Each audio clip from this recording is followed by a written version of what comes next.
Sit down. Good to see you, man. You too. I like the setup, boys. Thank you. Perfect. Thank you. Yeah, we were just talking about it. Yeah, man, you did a great job, man. Thanks. Ah, Boy, it's been a while. I got you in. I know, man. Finally. Sorry, man. Work has just been outrageous, man. I wanted to talk with you. Yeah, man. We went to film school together. We did. We did. There was a... You took an interesting path after film school that maybe you didn't even know was going to happen for you. Right. Exactly. How did you come to the realization that that was the move? And then, like, how did it even come about? Because these jobs are pretty rare. Yeah, to back up, I was at UNCG with you in film school. Mm-hmm. And, you know, I took the route more so production and directing. You know what I mean? Yeah. And That was kind doing of my route. first, yeah.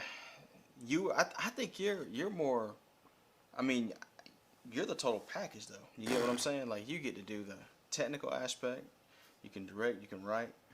You know what I mean? It was Because you had to, right? my feet were to the fire. Yeah. I didn't have a choice. That's right. That's right. Yeah, you went all in, man. And at that time, just financially, I wasn't able to, man. And my father got sick. So, long story short, that was the catalyst for me moving back. You know what I mean? Was To just to help, Asheville. to help my dad with his business, you know, Well, the pizza shop and all that. I saw that you took a little bit longer to finish your degree. Yeah, exactly. So what Was that happened because was, your dad?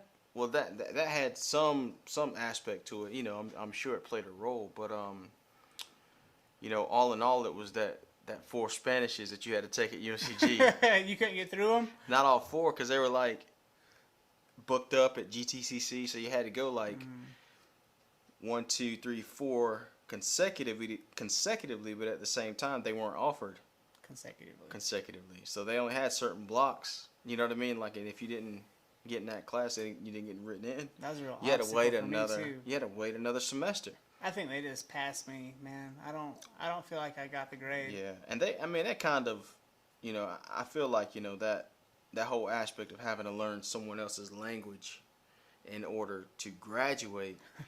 But here I am, a black man in America. They're not offering any African languages. No, they weren't. Yeah, so I mean, they probably still don't. But at the same time, that was kind of part of my appeal. I'm like, so I'm done all my classes. I had a great GPA. You did. You know, and at the end of the day, it was just like, well, I guess I got to do this. And no disrespect to, you know, Spanish culture, because I mean, I've been to Spain, I've been to Mexico, love it, beautiful places. But at the same time, there was so much African influence in both cultures, and here I was taking this class. Like, so there's no courses, you know, from the African, you know, diaspora that. And unless you leave, know. well, I mean, I guess in Greensboro you could speak Spanish all day to somebody, but Yeah. Unless you leave, Oh, it's very important. I mean, I would pick it up. It was. I'm not opposed to taking it. I guess the real crux of, you know, my basis was more so, I'm being held hostage for this. You know what I'm saying? It's like, I don't mind taking it. It's easy to get a chip on your shoulder when you're young too, and you're like, and you're like, you know, this is what I want to do. This is what I want to go and pursue. But it didn't happen that way. So what happened was, finally graduated. My father got sick, and I moved back here, and I got a job with Social Security Administration. yeah, And that was a beautiful opportunity, man. It was like, it was almost to the point where, you know, I know that God wanted me back here because everything just happened. So, you know me, I've always had a, you know, pretty good business acumen, man, and just I'm able to take my relative skills, you know, and apply them in various situations. So I was having a conversation with this guy. He started telling me about jobs with the Forest Service, and he's like, yo, you have the, you know, the business mind to do so, because again, my father owned a business, you know. What did he do? He owned a pizza joint out for real? out in Fletcher. It's called Tiny's Pizzeria. Tiny's? Is it still there? No. Well, you know, he passed away, so it was before he passed away. He got sick, and you know, he shut down. My wife's dad runs Brooklyn's Pizzeria in Concord. Okay. A really good pizza. Yeah. But when he goes, Yeah. we think the whole place is just gonna be. It's just like the era will be done. It'll be done. Yeah. Because he's like old school pizza guy, kind of like more family oriented, maybe, or. They want to move up here, and she's putting pressure on him to retire, but he's like the mayor, you know. Yeah, yeah, yes, that's right. That's kind of like how my pops was. Yeah, You know? everybody knows him. That's right. He don't want to give it up. Yeah, you're not just a pizza guy. It's like, that's kind of like your, It's a, your uncle, it's like a extended central uncle. node of the Yeah, community. food wise, it's like, you can go down here to All the cops Frank's eat or there. Like, whoever. Like Yeah. everybody loves pizza. You know what Yeah. I'm saying? So, and at some point, I'll probably try to venture back off into that area too. think? Because I remember how to make all God, the recipes, man. if I had it in me, I could make a killer taco Killer, truck. like a taco truck, a pizza I mean, just I by make the slice. tacos. Like, See, we can go on and on about our different, business, Yeah. our potential, man. But, I don't want to give this up. And I know if I go taco truck, this is over. well, no, you use this to promote your taco truck. You know True. how that goes. Well, that's actually interesting you say that because I was wanting to ask you, like, Yeah. I mean, you literally spent like 7 years in film Yeah, school. Yeah, exactly. Yeah, okay. Exactly. And like, are there any places in your work where you're using that at all? Well, I mean, not anything as far as, production wise. Yeah. I would say the majority of the skills that I was able to transfer really was just to, look at bottom dollar, looking at stuff. A contract really is nothing more than an agreement between two parties. Well, that's You know what I mean? So that's at least 50% of this game. that's what that is. If you can write That's a good right. contract That's and right. make good deals with people, you right. can. I mean, there's this guy. He's like, you can make $400 or you can make $24,000, and it's the same job. Right. How do you? That's market right. Do you know how to read and interpret the contract and know what that means? Because they may try to offer you something up front. We'll give you, $500 a day, or you can get some on the back and get a percentage on the back end because we're going to try to sell this to Netflix, Amazon, whatever. Most of the time, I've learned that they're not even willing to negotiate. They want you for $500 a That's day. That's it. And that's all you're going to get out of them. And they might hire you for a week, and that's good money. But That's right. when that job's over, you're floundering for another one. Exactly. And see, that was another thing that I wasn't really into. Like, I wasn't even raised. It's a circus. That's right. Like, I wasn't raised to the point where it's like you got to guess where your next dollar comes from. That's not an option. You know what I mean? For you, like, I know where my next $5 are going to come from. Actually, like sitting right here. The way that we were taught film, you know what I mean? We were taught everything from, the history to the theory to the production. Well, I mean, that's where you and I met, was Yeah. in media communication Right. theory with Right. Jeffrey Bain. Yeah. Right? That's right. He's still there, At UNCG? I think, yeah. We need to look him up and catch up with that guy. I don't think he'd remember me. Really? He might. I think he would, man.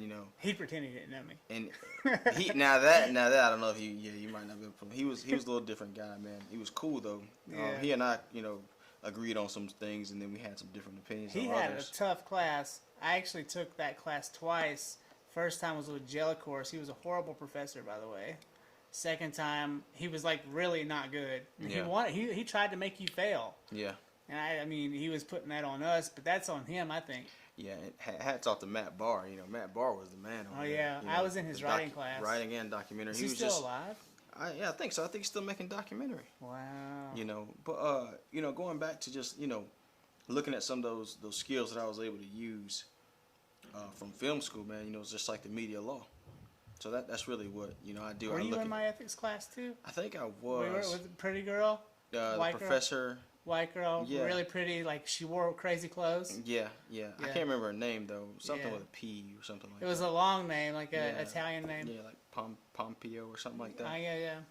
Anyway. Well, that was an interesting course. Yeah, that was good. That's what I'm, that. But that class sets you up. Segue into law and how to read law and read, Mm-hmm. legalese, and that's what I do. I look at regulations all day, and you want to stay three steps ahead of any problem. I mean, I learned that from filmmaking, like how to fact check, how to check your equipment 3 times, and imagine if your hometown was L.A. though. Like you Oh, would yeah. you'd be at DreamWorks or. exactly, and that's the thing. I mean, it's not over. You know what I mean? And I never gave up on it, but at the same time, I like to do more analysis now than production. Me too. You know what I mean? Me too. That's why I set this up. I know it looks like I do a lot of production, but I got them in place so I don't have to move them anymore. Right. Yeah, I it's was a sweet setup. I was going out and shooting, coming back, editing, going out and shooting, and it was just a merry-go-round from hell. Right. But you were always able to, make the technical connection between the work, like your shot list and all that stuff. And I was always I was great. You know what I mean? If I can even get, close to that production level that you're on, you know what I mean? And so hats off to you, man. It was just, when I was coming up, we had some access to some of this stuff, you know what I mean? And then when I had money, it's not totally because that when I had money, my priority really wasn't buying gear. No, not at all. You see what I mean? So back then it was kind of like, are we going to go out this weekend? We're going to have a good time, etc. But I also got to pay $400 to get this film processed. You know what I mean? The film did went out, but at the same time, it wasn't the priority. When you were young, were you like moving and shaking with guys doing music video stuff, or like? Kinda, yeah. Like, yeah. And they credit me to a lot of the work that they're doing now. And I had no idea. I thought it was kind of lame because nobody else picked up at the time, and I just didn't know that those guys were just a little bit, they were just a little bit behind. You know what I mean? And then once they figured out what I was doing, they've taken off and ran with it. They've done great. They've done more than what I've done with it, which is cool. You know what I mean? But at the same time, you know how it works. You may take off on one path, you know what I mean, trying to get to a destination. No, you may have to meander, take tangents. Tree branches. Yeah, in order to get there. But so many dead ends too. In order to write, you got to live. You know what I mean? That's so important. So the experiences I've had, if I were to pick up the pen now, I think you might have something. Yeah, I mean, you just wrote a few poems for the journal that we pseudo-published on social media. Yeah, which is cool. Yeah. And they were good. Yeah. They were simple. And that was what I really wanted, was like simplicity. Right. A lot of people would send me stuff, and it'd be pages and pages and pages. I'm like, whoa, whoa. Yeah. And see, and that, a credit to them. Their faucet is on. The effort, yeah. Their creative faucet is running the thing now, because people's attention span is so short, right? Oh, it's so short. So you got to edit it down in order to get their attention. So we're gonna. So we'll talk, say 2.5, 3 hours maybe, and we'll be taking like 5-6 minute segments from this, and that's what the majority of everyone will see. They won't even see like all of it. Exactly. They'll see these. Yeah, that's right. Micro. This for me, bro. Yeah, it's yours. They'll be like micro shorts, just kind of topical, and then it'll be over. And I would say go to the podcast, and they'll go where they want. And that's kind of like life, right? Mm-hmm. If you think about it, we live, 24 hours at a time. But how much of your day do you actually remember? Oh man. Right. I've been trying to recall more, but it's been tough. That's especially right. like I'll remember all of yesterday, today, but then in a week, it's all gone. That's right. Goes out of storage. So that's your onboard editor is making account of the significant life events. I think that's why we also have phones now. There's that's so many. There's so many people to keep up with, and there's so many moments now. That's right. That where these pictures I have of my daughter, 4 years ago. I bet we have 40,000 pictures. It's very interesting. And I'm going through, and that will recall those memories. And I was going to ask you that. What do you think about that? So the more documentation you have of a moment, you don't need it in here. You need it out. It's external now, almost like an external hard drive. I don't know. And it actually does what though? It makes it last longer. It does. If you catch a phase, right? And if I got 3 pictures of a phase, right? Literally, it only takes me 45 seconds to look at those 3 pictures of that phase. But if I have 40,000 pictures of that phase, it's going to take me an hour to look through it. So my memory bank, for that particular phase should have more data in it. Because you're seeing the images over and over in that recall. That's right. Yeah. That's right. So that's that's kind of cool if you think about if you were to apply that to any type of material that you wanted to actually catch. If you document it more and you spend more time with it. When I was young, stay with you. Mid-20s, I had this, and it's funny that I had this idea because the whole world had the same idea. I wanted to document all the things. I was shooting panoramics everywhere I went. Yeah. And I was getting in on all of the images I could take, and I was stitching them together old school style, using Photoshop or God knows what. That's right. Microsoft Ice or something. And I just kept wanting to do that. And then all of a sudden Street View's on, and I'm like, oh, well, I don't have to do this anymore because everything's panoramic shot by Google Street View now. That's right. That's right. I was wasting my time. But you were ahead of the curve, no, but at the same time. Or what? I don't know if I was. Well, because the curve curve went on around without me. You just didn't have the capabilities. Like, if somebody saw you do that, you know what I mean? And In they were like, 1996. in 96, I was doing it on film. they were like, hey, this guy's onto something. You know what I'm saying? And that's the access I to was the, stitching 35 millimeter images together in college for my college. just making them like thesis almost photography. like wide Yeah, format. because I didn't have a or larger format. I didn't have a wide angle lens. Everything was off of 50 millimeter. It was the one lens I had, Yeah. and so But see that, and super sharp though. the fact that you can, actually figure out how to manipulate that to Yeah. show more than what somebody's getting. God, I was really into it. Yeah. Yeah. I still have those projects somewhere in a box. Yeah. I was like taking the 4x6s and taping them to each other Yeah. as like how I wanted to do it. Yeah. I mean, that's that experimental nature, man. That's that where that creative, basis is, man. It's like trying to do something outside of what's been done. You know what I mean? Because without creativity, there's no progression. Is that what inspires you, or is there something more than that? Well, it's the fact that, I think everyone, like, I don't believe a creative is made. I think they're born. Mm-hmm. Like, I can show you articles about me, man. I'm like probably 5 years old, and they're like, they say my name, Takele Woldu, son of Asphalt Woldu and Vernell Woldu, and they say this kid is a natural born storyteller. I'm like 4 or 5 years I remember old. seeing that. And like when I see it now, like it's not a shock, but at the same time it's more of a affirmation, because it's kind of like, since I've been here, I've been able to just go story wise, like almost like a rapper can freestyle. Yeah, are you taking this storytelling to church? Is that what? Well, yeah, I mean, where's I've your done outlet right now? Well, really, man, it's just talking to like friends and family, and just collecting stories. But I got a really strong idea. I think will be really awesome, and I think it'll catch on. And Put it on paper. Yeah, it plays on. It's on paper. It plays on what we were talking about earlier. It's about documenting your daily life in just different aspects, and then at some point putting it together.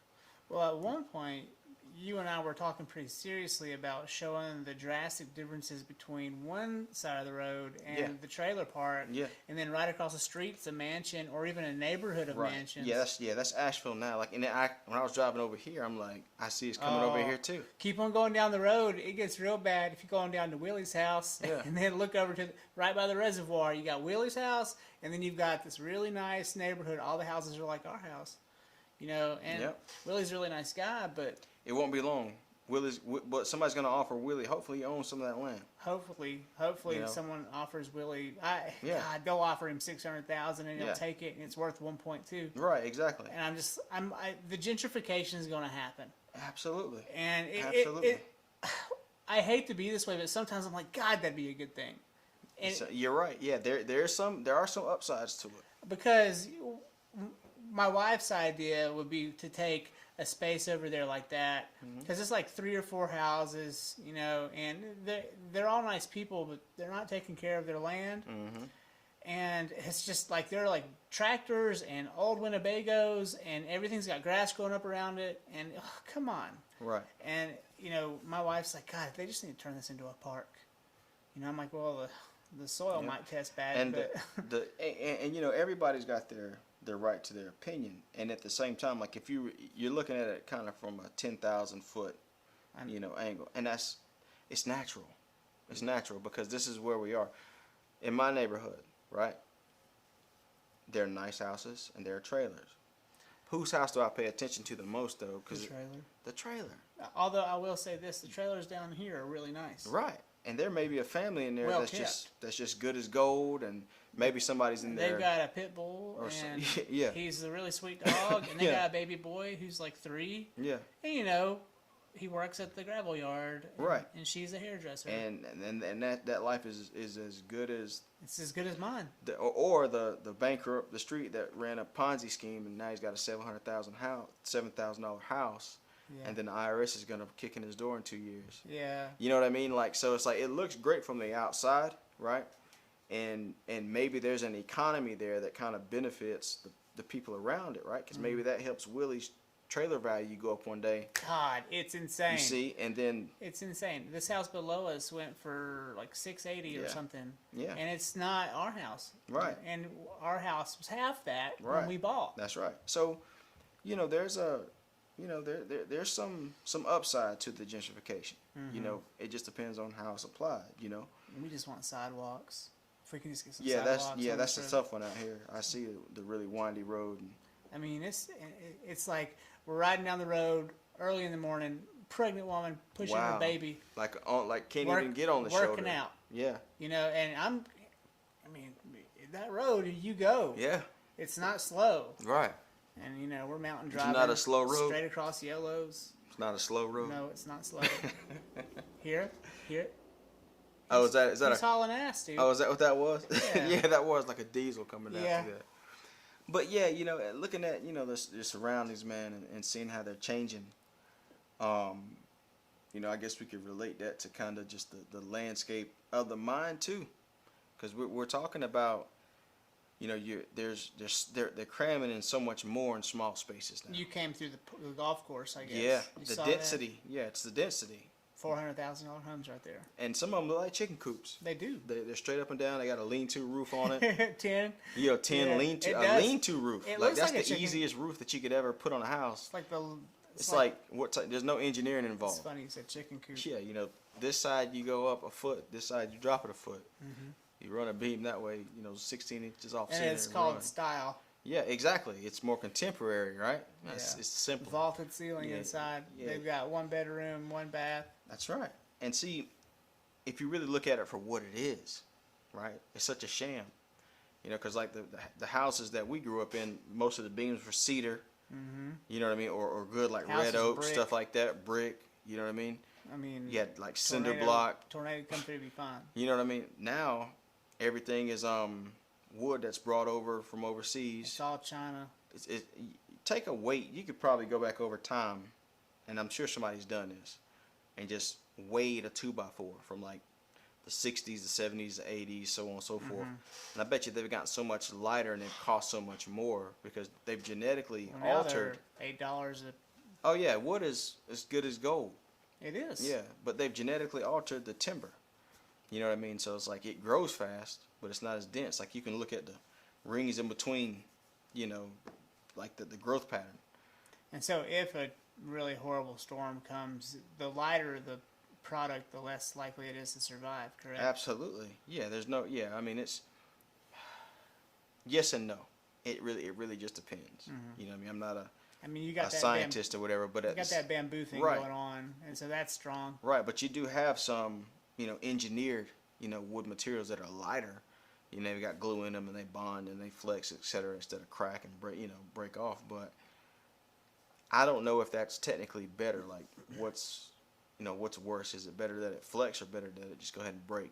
Because I have to ask a builder. you know what I mean. But that's what we're getting into, just as far as like the way things are going in life, like the quality of material. You know what I mean? Now, is this a direct result of our relationship with China? I mean, I don't know. Well, if you think Am about this, I wrong to always blame China for everything? yes and no. Because think about it, man.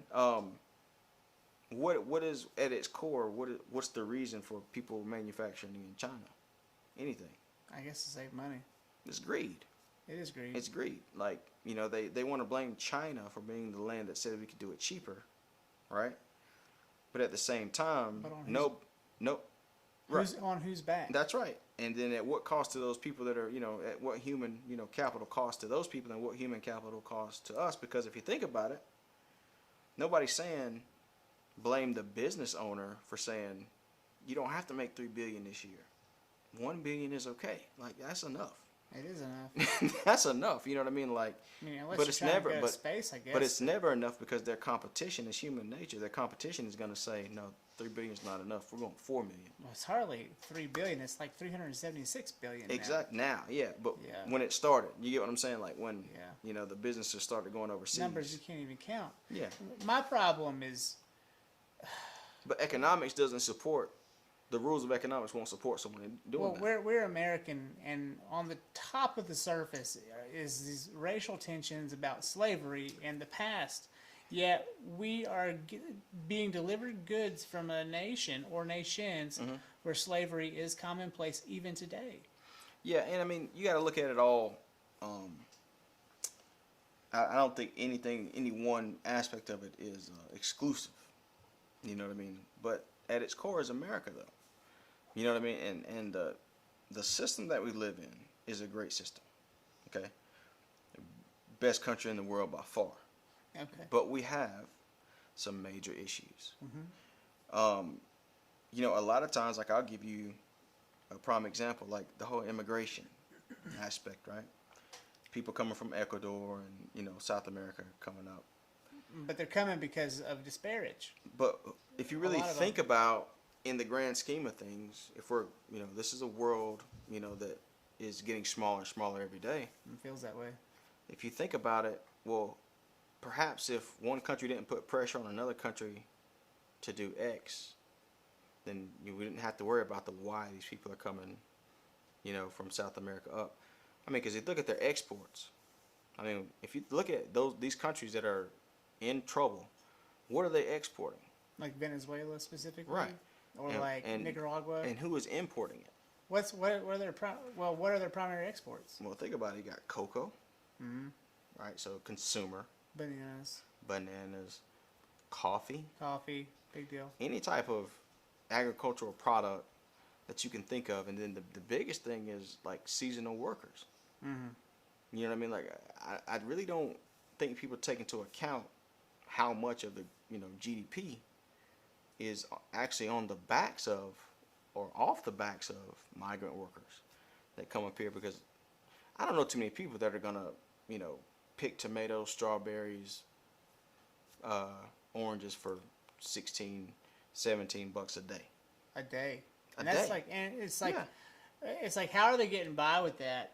Being that it's all under the table cash. And, No. I mean, it's not even They meeting the come over here minimum on wage. work. They come over here on work visas, and they get all type of, you know, special interest groups have lobbied to have access to migrant workers and not have to pay them under the DOL.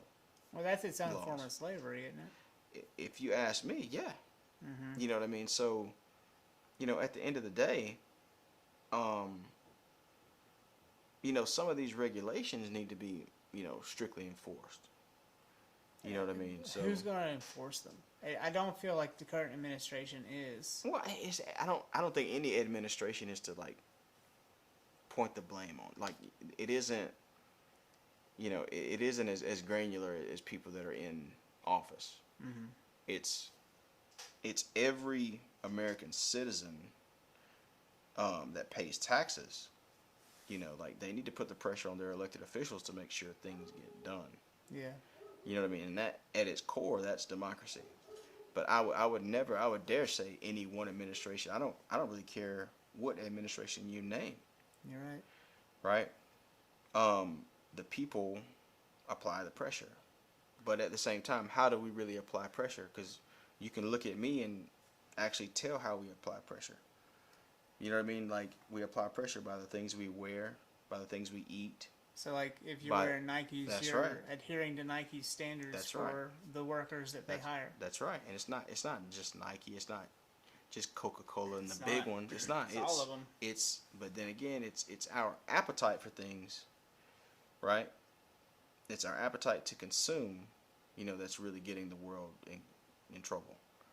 You know what I mean? Because if people start thinking about, you know, maybe buying smarter things, not eating, you know, large quantities of meat, you know what I mean? Because that's another aspect, you know. It's also horrendous. Like, if you really go Yeah. and look at what's happening in the meat industry. Seafood too, though. Yeah, the overfishing. You know, people are eating, you know, subgrade food. They don't know about it because regulations aren't as strict as they need to be, etc. You know, at the end of the day, we all got work to do. You know what I mean? And it's not any administration. It's not any department. Well, how do we do that on a grassroots level? I think that the awareness is here. I think everybody has. In the millennials, for sure. Yeah, They're all so Exactly. like We uptight know about it. Yeah. Even. Yeah, it's like we get to the point where we know so much that, you know, you're the expert on this or you're the expert on that. Like you're the guru on this, and no one wants to, you know, acknowledge the fact that, you know, well, the information is important because of the application. It's not important for the sake of, you know, knowledge itself. It's the application. So if you think about how much information we have available, right? We have a lot of information. I have a lot of information available. We even know aliens exist now.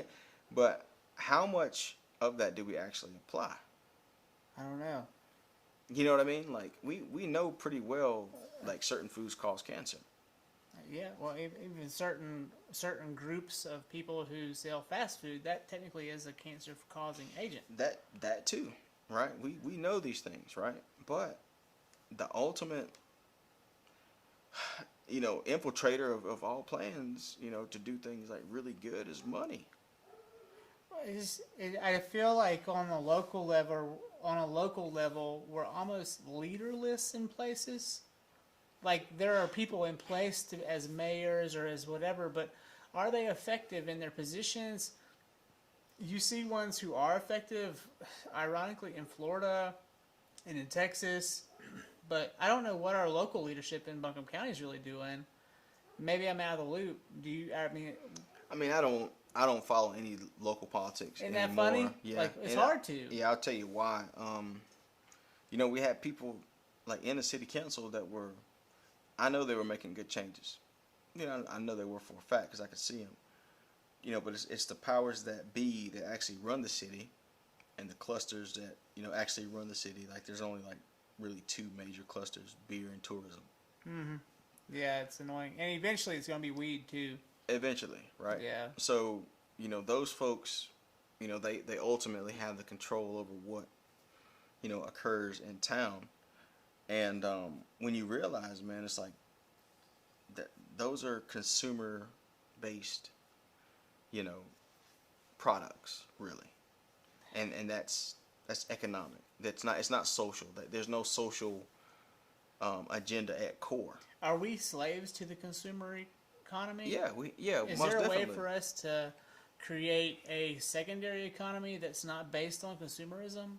Yeah, I mean, I think they try, but, you know, as far as like crypto, I think they're trying to get into, you know, the point where you don't have to have any Well, even actual that's laced with greed, though. But bear with me here. Okay, It's peer to peer. true. You get what I'm saying? And It's like Venmo almost. it's you know, it's hard to have a relationship with trade if you don't have, you know, an established monetary system, right? Like technically our shirts should be worth $3 a piece, right? Yeah, certainly $26, probably. Yeah. I don't know. 26. I I think got I it. paid like 12 for mine. I might have got right? it at Ross, so it could be $6.99. I don't know. Right. But think about what's the variation in prices in a T-shirt. We'll Oh, just they use that go. I example. mean, anywhere from $150 to Yeah. $6. Yeah, and probably got some $300 or more if they're Gucci or Louis Vuitton or whatever, Hermes or whatever. Okay, so if that is somehow logical, right? On any economic scale, right? That a name can cause something to be worth more, I know, right? right? Then it's the same principle with cryptocurrency, right? I Because guess they so. are the same thing. So you have to have the right crypto. Yeah, but you have to have And you gotta this know. crypto instead of that crypto, right? But it's really what it is it's a digital currency. They're both at their core, they're the same thing. But someone else has, you know, pulled some levers, and some other people have agreed to say this one's worth more, right? Okay. Well, at some point, whichever one, you know, is determined to be the one, the economy kind of resets, and I don't have to worry about a bank anymore. Yeah. Right? I can go and I can do work, and You I get can get paid in cryptocurrency, right? My labor. The system restarts, but it's without the point that we're on now. Without the middleman. Not only the middleman, is that everything is based on the mark that everyone says is worth X amount. Does that make sense? It does, but I feel like the marks are constantly variable. That's right. and no one right now knows where to go. And Elon pulls out of Bitcoin, and then Bitcoin goes here, That's and then right. Dogecoin goes up, and everybody's right. like, "What the fuck's Dogecoin?" You're right. But then think about this though. Just like that game is played that way, right? To where some days you're up, some days you're down. What's the difference between that and the stock market? I mean, I don't play it. Like I'm just like I go on a cruise. I don't gamble. Oh yeah. You know I what get I it. mean? Like, I get it. Yeah. I get what you're saying, but I guess the I eat point my buffet and I chill. You chill, I right? don't throw the nickels. You Yeah, know? yeah. You're in the game, but you don't play it. I guess. But think about it this way. Right now, the stock market will have a wild swing based upon speculation. Yeah, it's Okay. crazy. It doesn't make any sense. Doesn't make any sense, right? Crypto does the same thing. Yeah. But what I'm telling you is that at least we're not even in any shape, form, or fashion in a position to play that game. Like, people have had generational wealth for hundreds of years To play the stock market. to play not to play the stock market and win. But to just play and stay. Yeah. And But watch it go. You see what I'm saying? Cash And out. actually be able to ride the waves. You know what I Yeah. mean? If you're a whale, it doesn't matter. Like, you're Warren Buffett or you're whoever. You don't even have to be Warren Buffett. It doesn't matter. Some if of you, these people or just Zach. What's his name? Not Zach. What's the guy's name? Zuckerberg.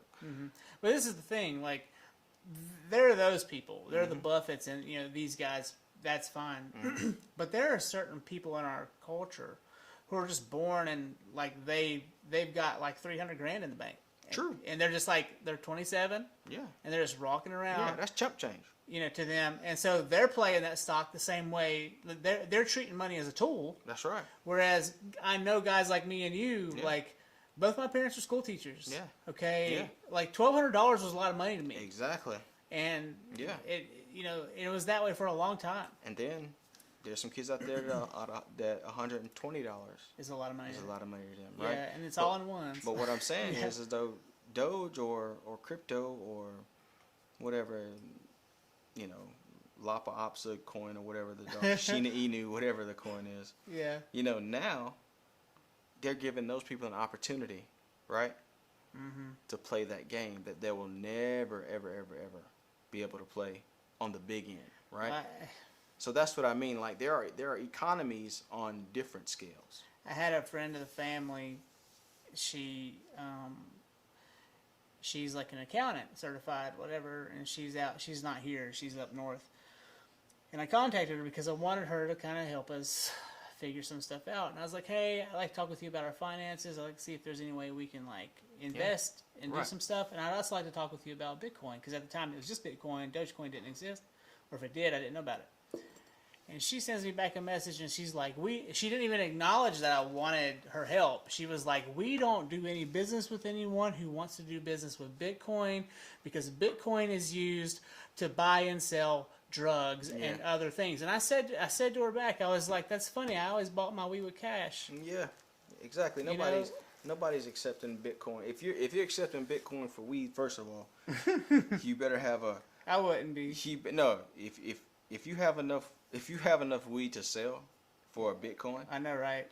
You're better moving. be Pablo Escobar's son or something. I know.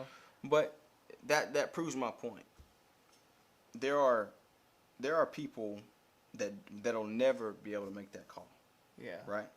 So perhaps, cryptocurrency, and I'm not trying to sell you on cryptocurrency. I'm just trying to get you to look at the principle and think perhaps there are other currencies and opportunities out there that are being offered to people. Are you actually accessing Bitcoin or Dogecoin right now? No.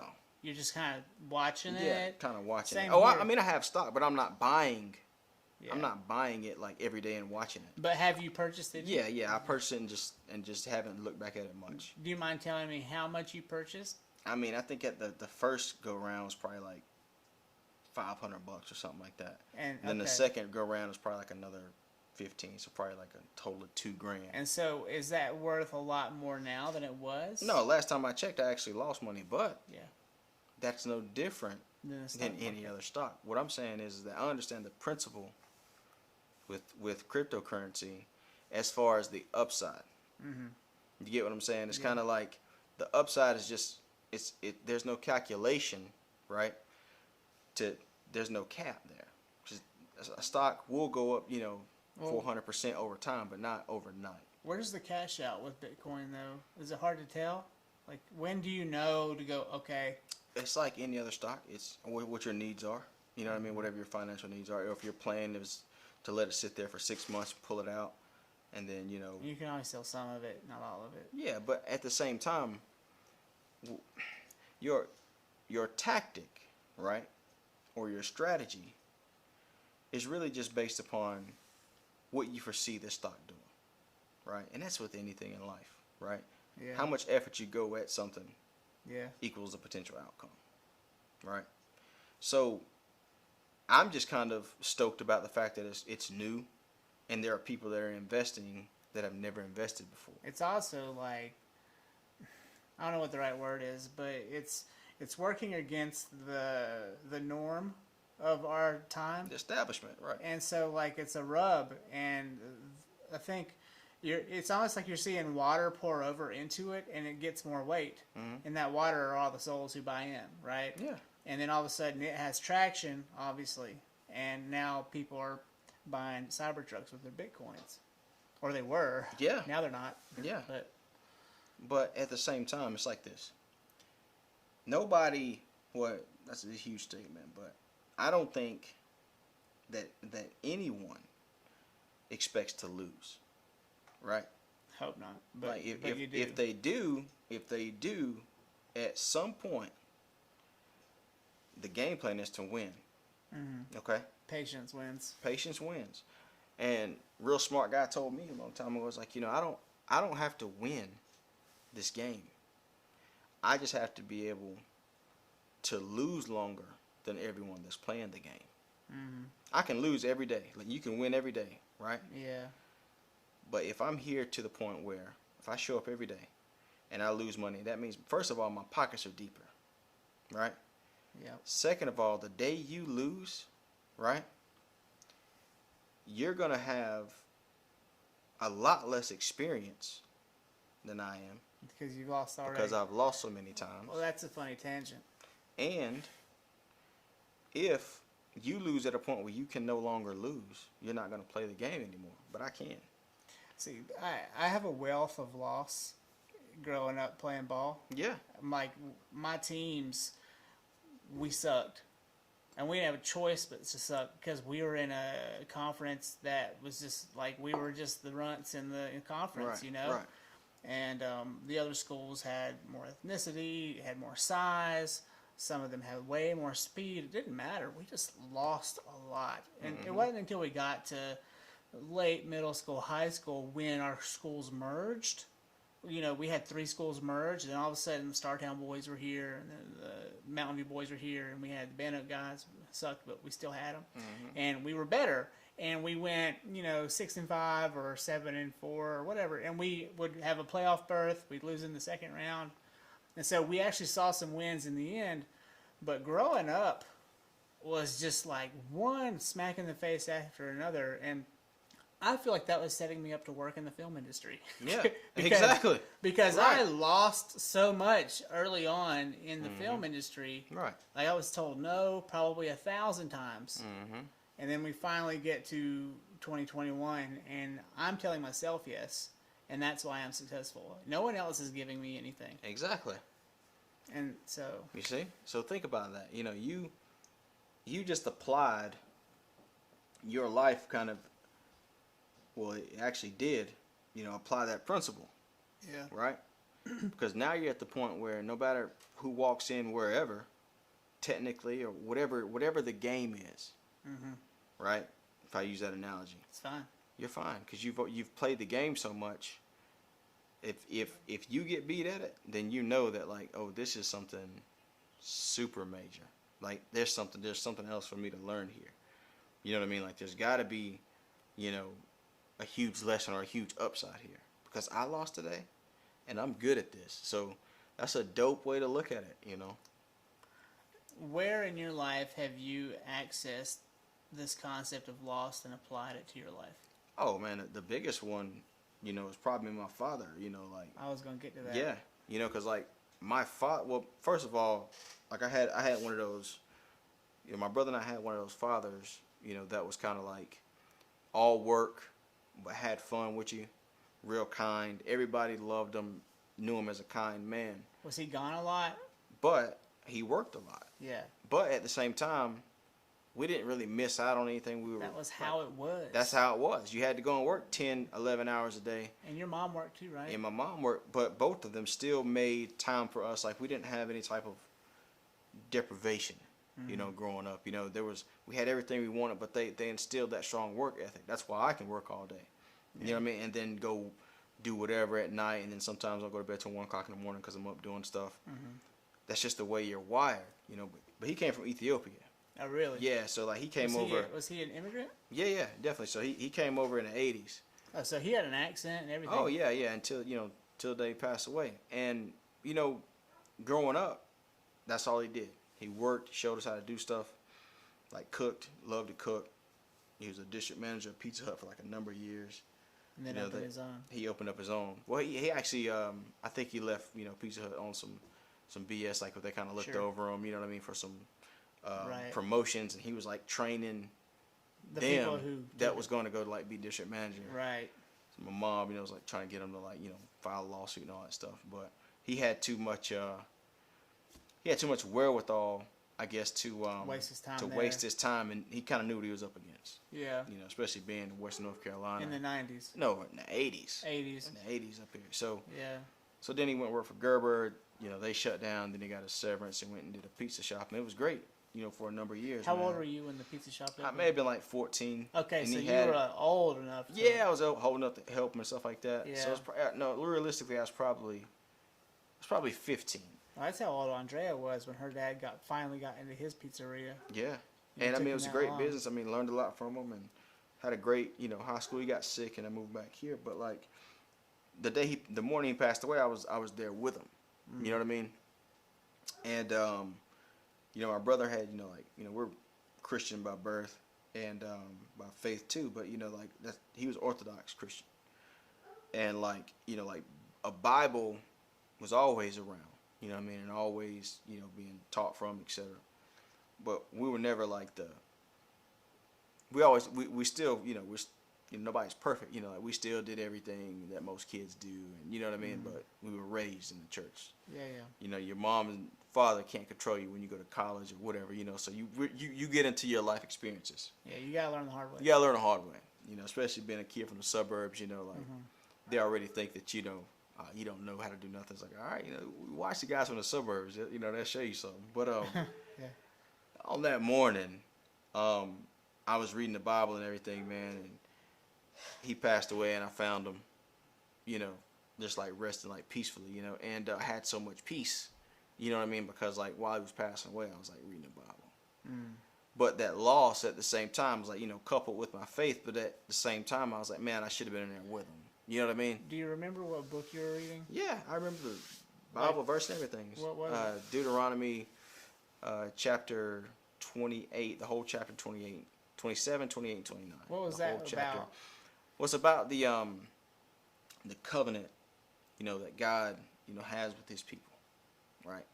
And you're in the wilderness, for a number of years, and, referring back to like Moses, etc. And in 29, it's about returning to the Father. You see what I'm saying? So like you go through life struggles, but you have a promise, from God, and then in the end you return to the Father. I'm reading this. My brother told me to read this while my father's passing away. Pretty serious, pretty heavy stuff. And I never cried from my father passing. Sure. Not out of a lack of sadness, but just more so a lack of peace and understanding. Like that's different. You know what I mean? Like when you see somebody that's sick and like tired, you know what I mean? Yeah. You feel their relief. I didn't cry until 3 days after he was dead. I was in Salt Lake. I think you might have even witnessed my dad's death online. No. Because we were friends still online. Yeah, but I didn't. 2014, I was in Salt Lake. I knew he had passed away, but I didn't know like. I don't mean like you saw him die. I saw him. But like you. Yeah, I was around at that time, definitely. Yeah. So he passes away, and on a rope I fly home. Yeah. And like I was home, I blinked and I was home. Like that's how fast I got there. Yeah. It was like a Sunday night. I'm home. Yeah. And then like we went through several things with making plans for him. And then on like a Monday morning, this is the most vivid dream I've ever had in my life. Mm-hmm. I'm awake and I'm like walking through my mama's house it's a small house. It's like a flat ranch style. Right. And I'm in the far left corner of the house, which is where the dining room is. For some reason, I'm in there. And then he's like, Josh. And I hear his voice, and I turn to him, and he's in the doorway, but it's like he's translucent. Mm-hmm. Like, I can't, it's like a shadow almost. Yeah, yeah. And he, like, it's like a magnet. He hugs me, and I feel his stubble on my face. And he's like, I love you. Yep. And then I wake up. And I felt, the fact that I felt his stubble. Yeah. Brought up a whole bunch of questions for me. It's like, why hadn't he shaved? How did he? Yeah. Does his body keep growing? Yeah, exactly. He couldn't get to his razor. Yeah. Like, and these are just simple questions. Exactly. Exactly. But it really made me feel like the other side is real. Oh, definitely, definitely. And I can, if I were to take a guess at that, if I were to take a guess at the stubble part, if you think about it, because that's one of the most vivid things I remember about my dad as a kid. It was a stubble. When he hugged you and he hadn't shaved, it hurt. It kind of hurt a little. It kind of stuck you, right? Uh-huh. So, but at the same time, it was another layer of connection. Yeah. It takes you back to that. His that hair's time cutting point. your face. Because it's like, whoa, you're kind of confused. Like, ouch. It kind of wakes you up, kind of like Big time. But when you're a man, you understand it. Yeah. You see what I'm saying? You understand, like, that's normal. I didn't shave today, so this is kind of how it's going to be. But that is a very constant, I guess constant memory that people have, or it's a memory that's shared.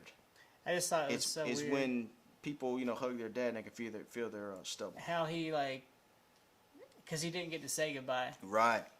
And so the fact that it felt like he used all the energy he had left to tell me goodbye in person, even though he couldn't. And I woke up just like sobbing, man. Yeah, I understand. And that morning, when the first time I saw my dad that morning, November 28th, it was wild because I saw him that morning. He was sitting on the couch. I asked him how he was feeling. He said, "I'm feeling, okay." So I was thinking, like, maybe I'll run to the, urgent care. And I asked him if he wanted to go, and he was like, "No, I'll be all right." So I was like, "All right, I love you." You know what I mean? You know how dads are. Like, no, the last thing I want to do is sit up in there dealing with this today. Die there. Yeah, die there.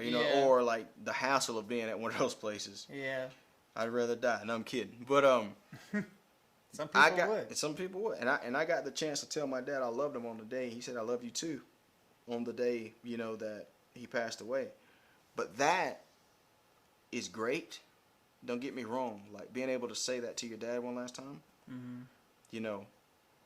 but that doesn't give me as much peace, right, as like reading the Bible at that same time, reading this, right? Because I already knew my dad, and like your dad loves you. Like, I already knew that. But I had so many questions about death and God. But when I read that, I was like, okay, I made the connection. You see what I'm saying? That's just wild to me. Well, not wild, but I mean, it's God talking to me at that very moment. At that moment, I regretted for a long time the last words I really said to him, because he was 63. I didn't think he was dying, and he said something to me on the phone. He was on the phone with me. He said something that pissed me off. And I just said, I was like, "Dad, I've taken some mind-expanding drugs, and I've seen things that you've never seen and you never will see." And that was the last words I said to him. Yeah. And then he is dead that night. Yeah. Right. And he was a straight-laced football coach, motherfucker. Right. Like, straight up, yeah. And so, like, that, like, I can only imagine, like, being that straight edge, like all the trepidation and waves of anxiety that would throw through a father. Right. Okay. Now, I'm on the other end, and I have seen things, and I understand that, certain drugs are okay and certain drugs are not okay.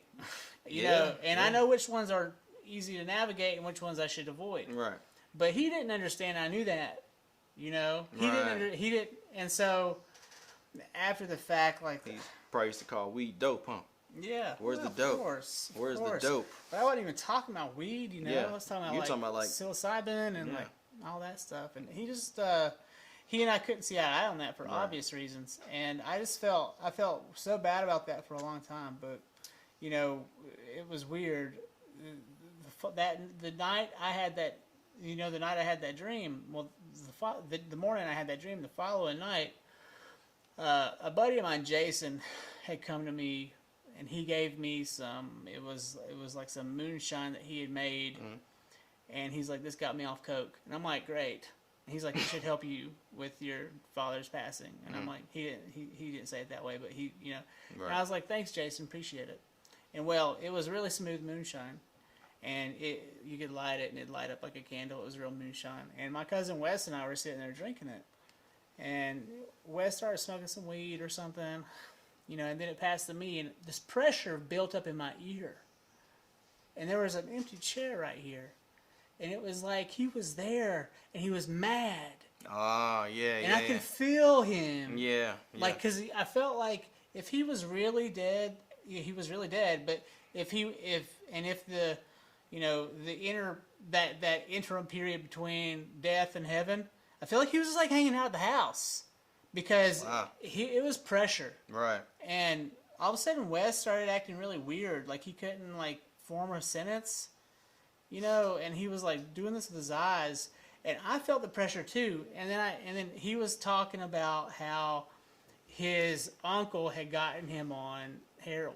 Wow. Or something like that. And I was like, I've never done heavy drugs like that, and I don't think I ever will. And at the moment I said that, the pressure released. Right. And then all of a sudden I felt his presence sitting next to me. Like it was kind of like he was still watching you, kind of, but he wasn't mad anymore. He was just sitting in the chair hanging out. Yeah, but he wasn't upset anymore. It's like he couldn't control it. What's he going to do now? He's dead. Right. I don't know. That's all hypothetical, but yeah, and I've had those experiences, man, where like, you know, like driving down the road sometimes, like, you know, I'll be thinking about my dad or whatever, and I just bust out laughing about something. Same. And I can swear I can hear him laughing, and I'll be like, I caught a glimpse of him one time. I was pulling out of the racetrack in Tooele, Utah, and it was like a week or two after I got back from the funeral, and I'm just turning out, you know, I'm leaving work basically, and he's just sitting in the truck, and I caught a glimpse of him. He's smiling at me, and then it was gone. It was like, right. It was so weird, and the sun's hitting me in the eyes, and because it's just bright out there all the time. Right. And hey, man, I'm not, you know, I'm not a skeptic, you know, when it comes to anything spiritual like that, man. I mean, it would sound crazy to people watching, but yeah, I mean that's fine. I mean, because at the end of the day, you know, certain things can't be explained. They have to be experienced. Are there any moments where you can't explain, where you feel like you had conversations with your father or any other relatives who've passed? Yeah, I mean, I've been in situations where it's like I'll be thinking about, like, you know, like what would my pop say, right? And then like exactly what he would say would be what I would say. Like vocalize, like, I don't know what my pops would say. He'd be like, "Nah, don't do that, boy." And then like I'll think about, like, that's exactly what he would say. Yeah. You know, and then I'll be like, cool. I'll hear. And I always listen to, when I hear that voice, I always listen to that. Like, I never second guess. I'll second guess my own all the time. Like, yeah, I'm gonna go do this. Like, it ain't no problem, right?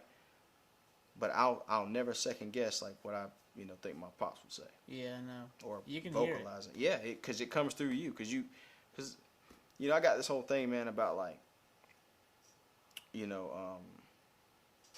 I'm not gonna say that we're all living like multiple lives at the same time, but I think that, you know, every second that we live is kind of like its own kind of iteration, so to speak. But there are many iterations. Like every single second, you can make a different choice. I know.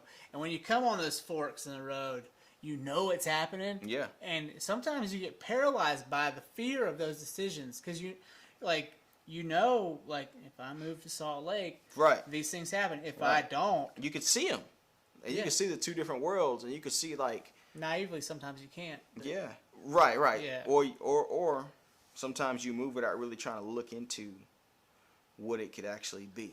Yeah. Right? Like what is your why? Are you running from something, or That's are right. you Yeah. running towards something? And sometimes the unknown, in my opinion, I think the unknown is because, you haven't really calculated out or sought, the guidance from God. You see what I'm saying? It's kind of like, because it's very easy to calculate the things that could occur, just like I could tell you what time I'm going to get home when I leave here, right? Approximately, within a certain reason, right? Yeah. Because I'm going to make certain decisions. I can tell you I'm not going to get home if I go 80 miles an hour and I jerk my wheel to the right. Yeah, I'm not going to make it home. But if you drive 65, you will. Oh, you see what I'm saying? Yeah. So those things right? Unless something catastrophic happens, right?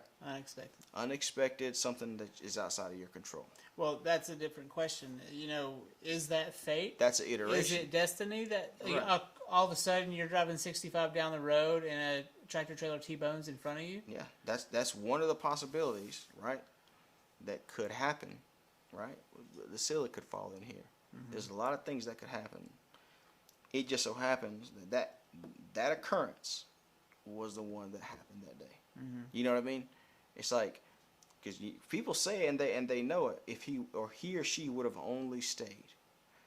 You see what I'm saying? Or if he or she would have Every time. Had he gone to the doctor 2 weeks you before. see what I'm saying? Yeah. So I'm not saying that you can control your fate. That's not what I'm saying. I'm just saying that there are multiple possibilities, right? At any one moment that your life could take.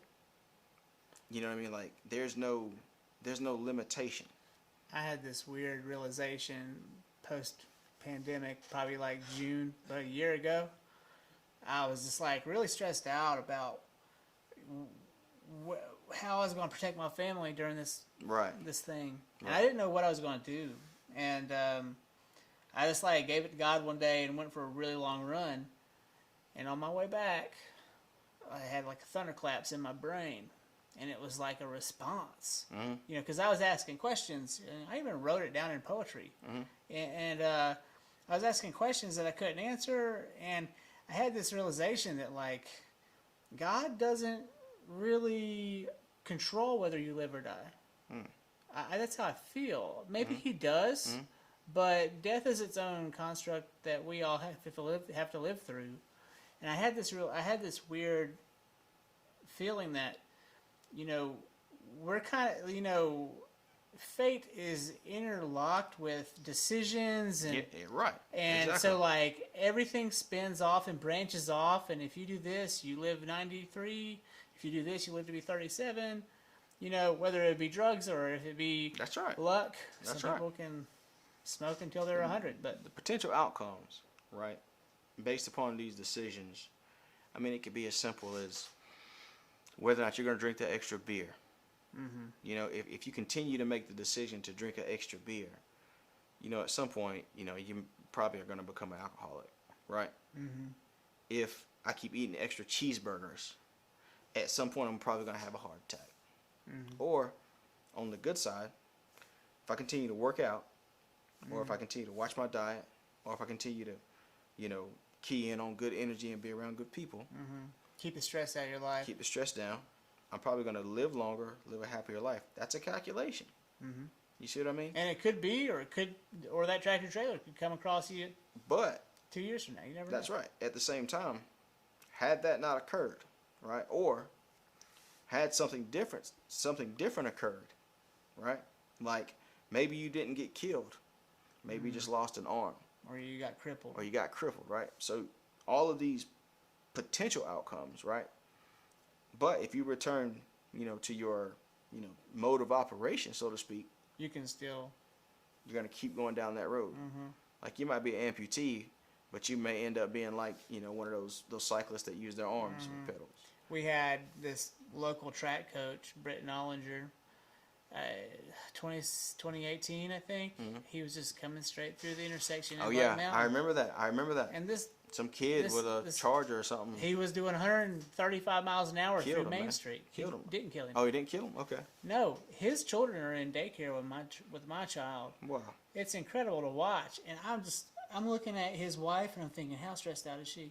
But she handles everything in like a beat. Tell me the outcome. Like, is he paralyzed now? He's he can like do this, but his hands and arms are all bony now. Like he can't muscular dystrophy kind of looking, Man. and his legs are like shot, and so he's in a wheelchair and he's got control, and his face still looks the same, only he's gaunt in his face. Yeah. He's skinnier because I think he lost a lot of whatever muscle he had, but before he was like me and you, like I get it, yeah. he was muscular and he ran, you know. But see, his mode of operation probably never changed. Yeah, well, I think he's still a fighter. Well, I think even now, even more so now, he's. I can't speak for him, but he seems like he's more invested in his children because that's all he can do. You see? Is be a stay-at-home dad now. And think about this, right? And coach a little bit, but. So that guy never set out to be a loser. No, he didn't. He set out to be a fighter. Yeah. Right. Okay. Had that not occurred, right? This guy was going to be a winner until the end. Yeah, I think so too. You know, I'm sure something that, you know, everybody's life can take a, you know, a tangent, right?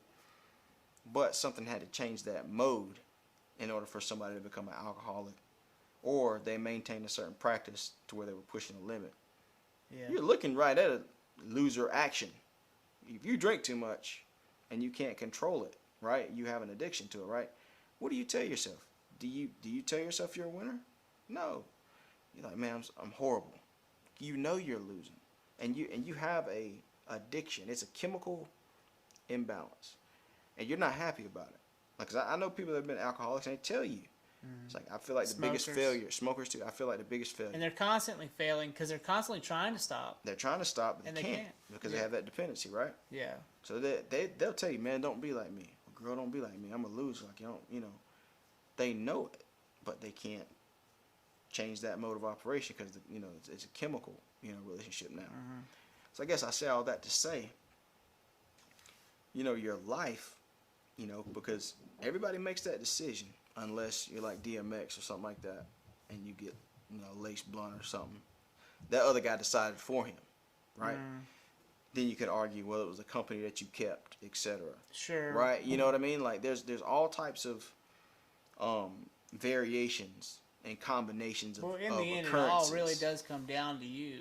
I mean, he could have chosen to not smoke that blunt too, right? Or said, that guy really doesn't look like, you know, a good guy, right? Yeah. But at the same time, somebody probably labeled him a misfit, right?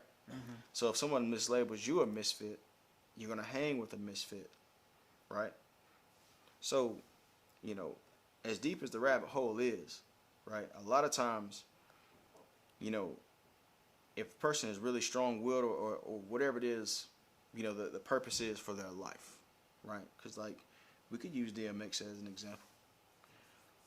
I guarantee you more people have been brought to Jesus by DMX than half the preachers and pastors in this country. A lot of people don't really know the work he did in the church. That's right. They only see him for the front he had in the late 90s, 2000s. Right. You know, and those And were the big community songs, on the but they street. were, I mean, they were pretty gangster too, but. Yeah.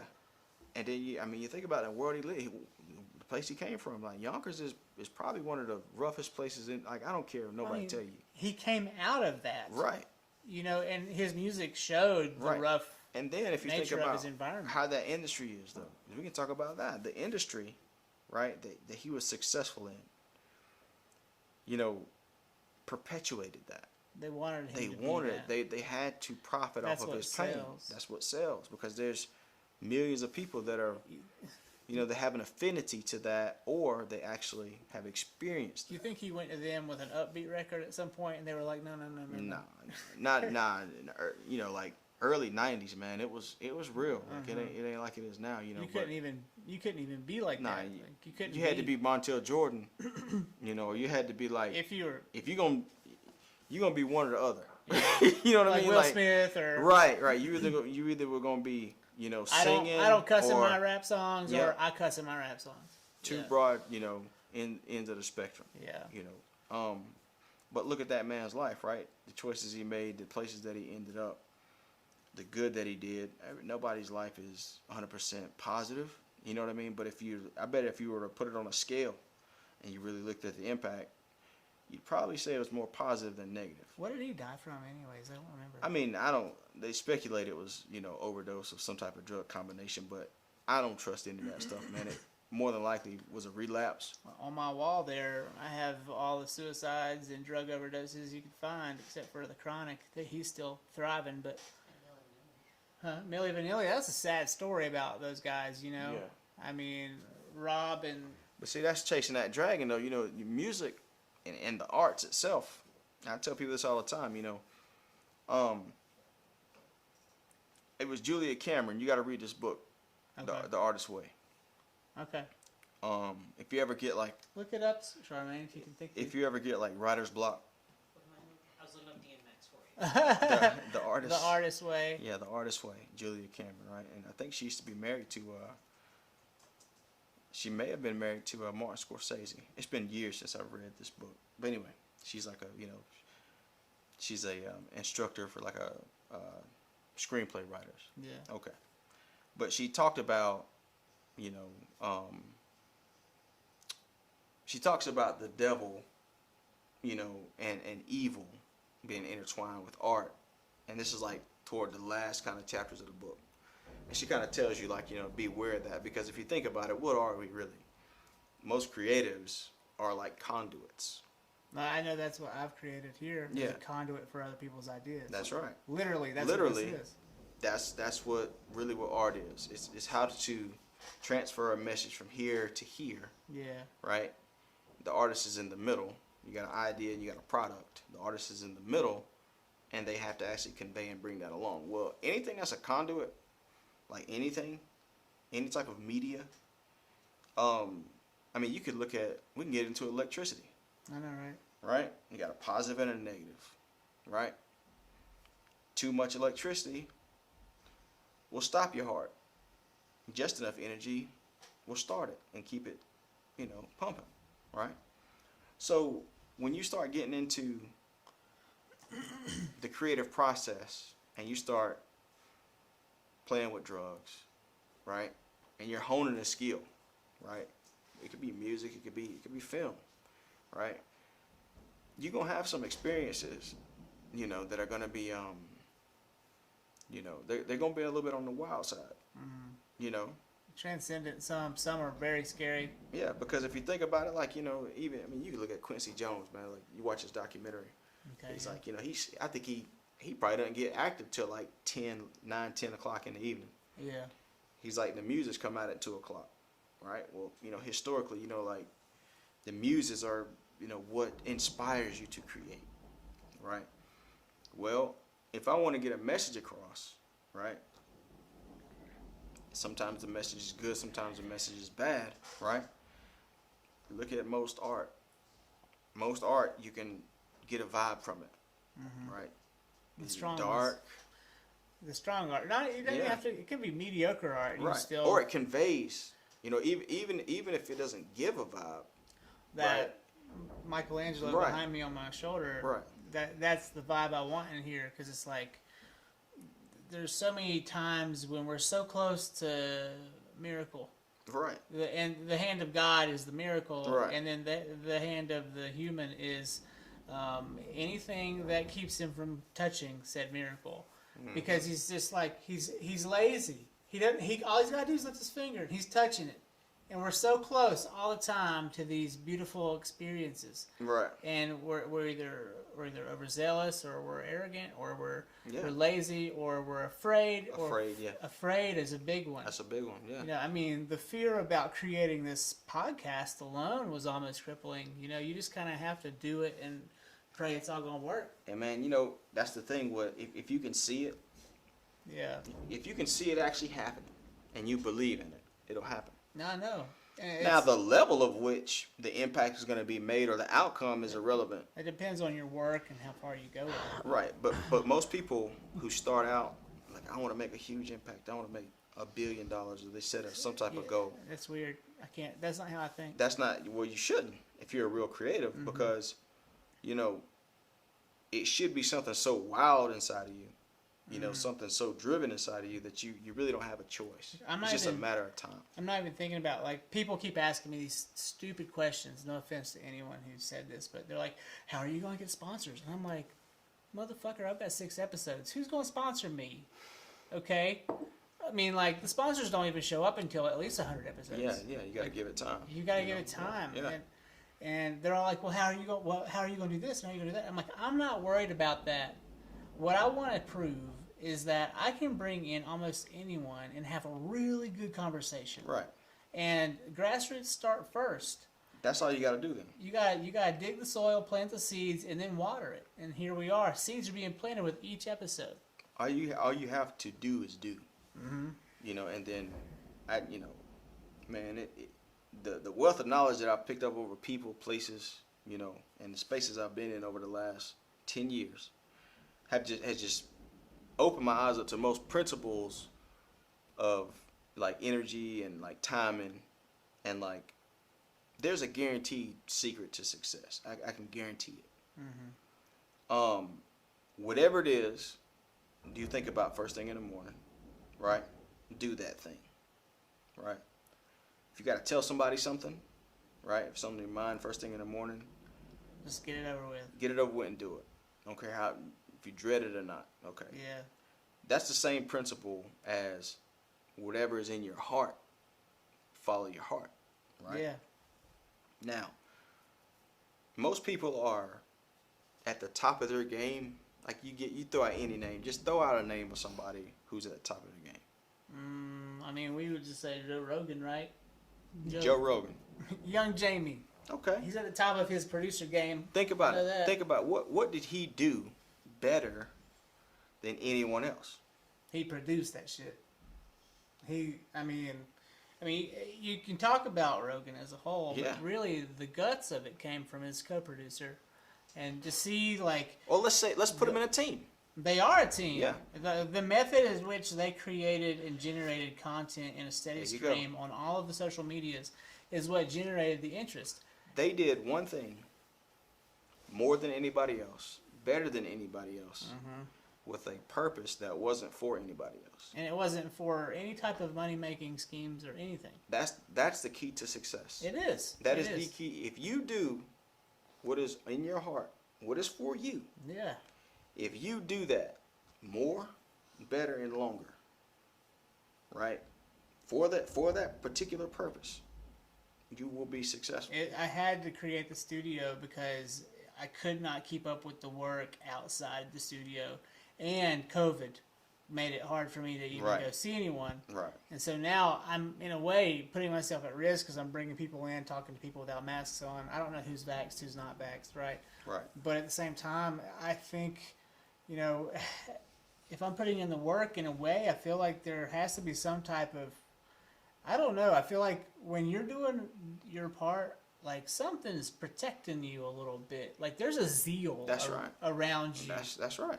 When you're really going that extra mile, but you gotta meet him halfway. That's right. You're walking in your finger. purpose. Yeah. That's that finger behind me. That's it. If you can just do that, yeah, you can move mountains. And see, you're exactly right, man. Anybody that can align their creator with their purpose to create, right? It's cyclical. You were created, right, for a purpose, right? To act as a conduit to act create. as a conduit to create In his name. and live your purpose. What's your take on, so like the atheist movement as of late has been moving into the simulation movement. And they're like, oh, we're in a simulation. And I'm like, well, yeah, maybe. But like, that's exactly us getting back to God. Yeah, the simulation theory is real, but you're exactly right, because every simulation has a what?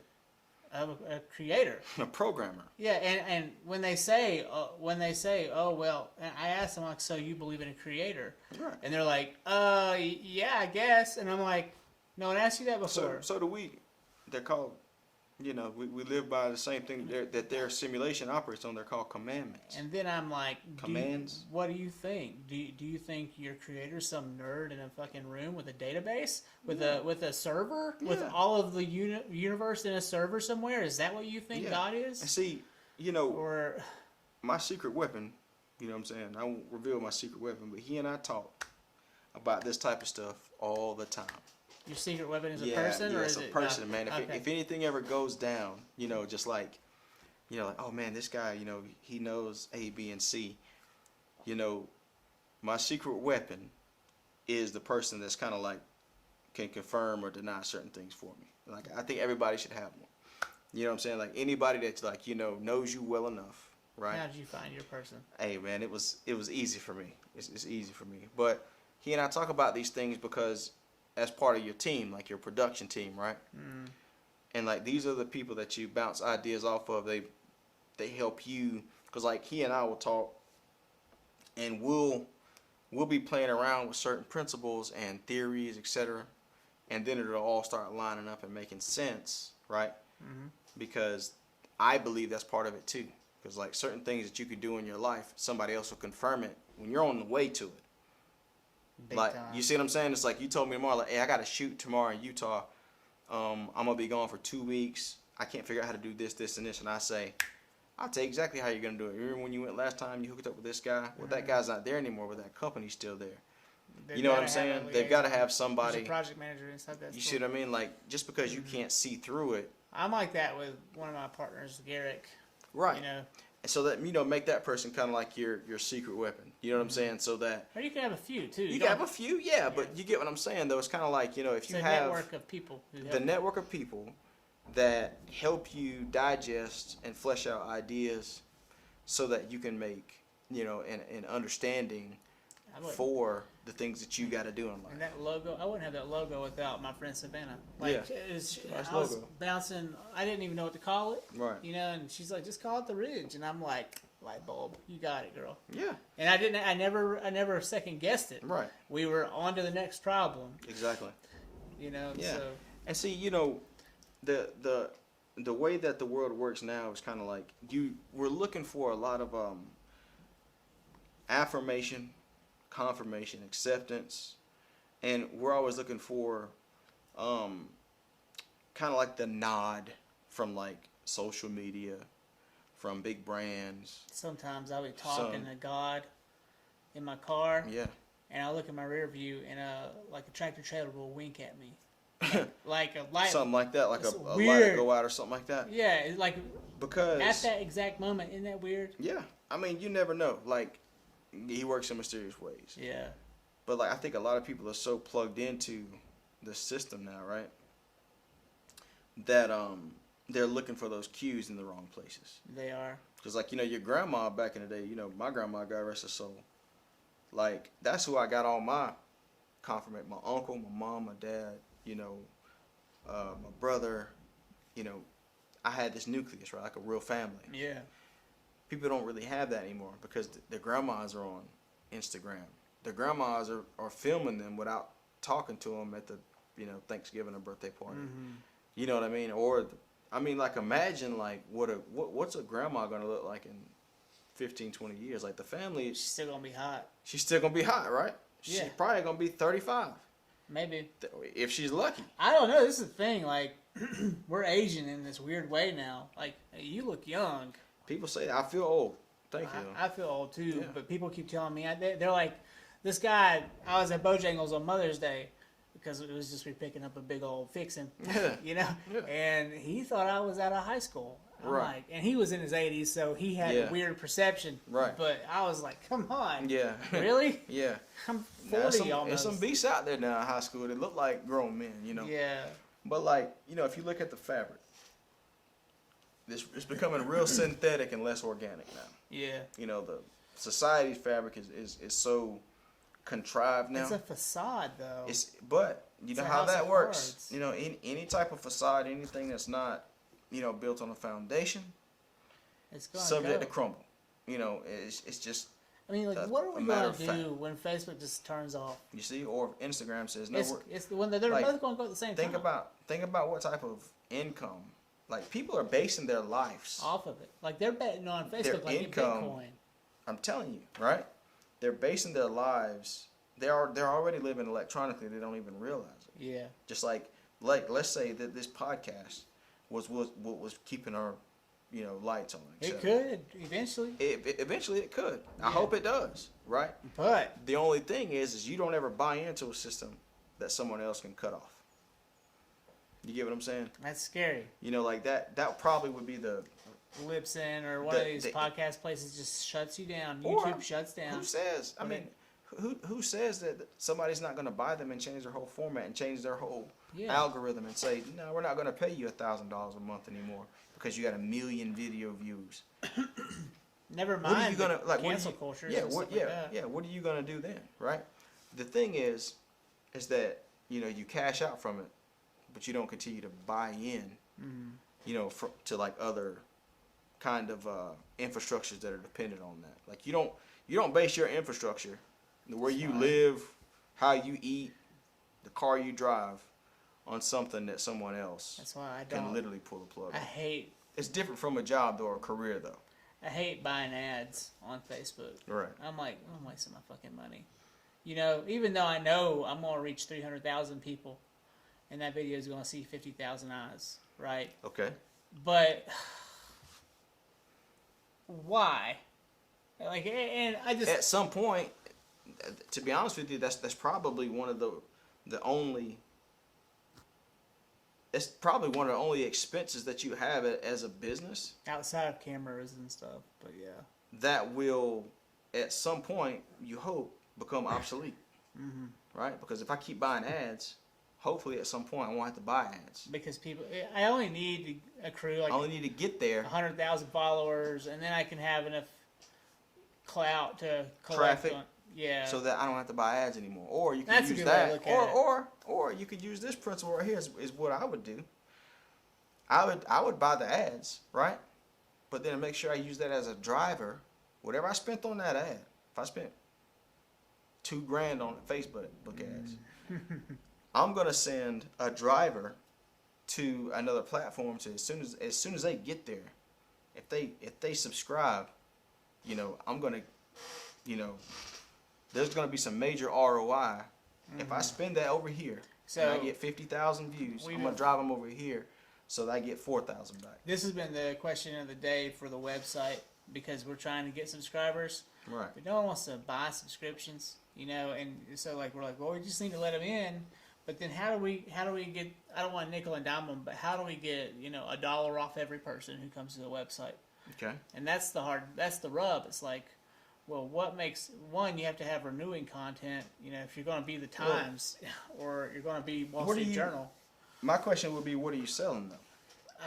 Content and interest. Okay. And what is a podcast selling? That's a great question. You're actually selling the audience. I guess you are. At some point. Because really, you're not selling to the individual users who listen to you. You're selling the ad space that the listeners are already. There you go. So, if people know that by joining this site, the benefit isn't only good content, right? Yeah. But let's say that whoever you actually buy, whoever buys ad space from you, part of the deal should be, hey, I'm going to sell you 15 seconds on my podcast. Mm-hmm. But not only am I going to sell you 15 seconds on my podcast, I'm going to sell you access to my listserv, the emails, everybody. But in order for me to do that, because I'd make an announcement before my podcast comes on and say, if you give me your email address, I guarantee you're getting coupons. You're getting something in return. Discounts right? on and then I would list all my sponsors. It'd be like Budweiser, like the big, like the names that most people actually fuel, whatever. Yeah. You know what I mean? Like, this is actually going to benefit you. I don't care if it's Pepsi points, whatever. Pepsi points, Inmark Star Card, whatever it is, Ingles, whatever it is. Just go to so-and-so Rich Journal. Make it cyclical. / Rich That's Journal. right. So that way they're going to promote you. Yeah. Right? So it's cyclical, and there's a relationship there to where the more viewership you have, they're going to spend more money because they're starting to track the So- data that says we've given out $150,000 worth of coupons through the Ridge, but we've got the SKUs on these coupons. They've spent $300,000 in our Ingle stores. And so again, the conduit, here I am, and so it's providing a conversation between the audience and the marketers. That's right.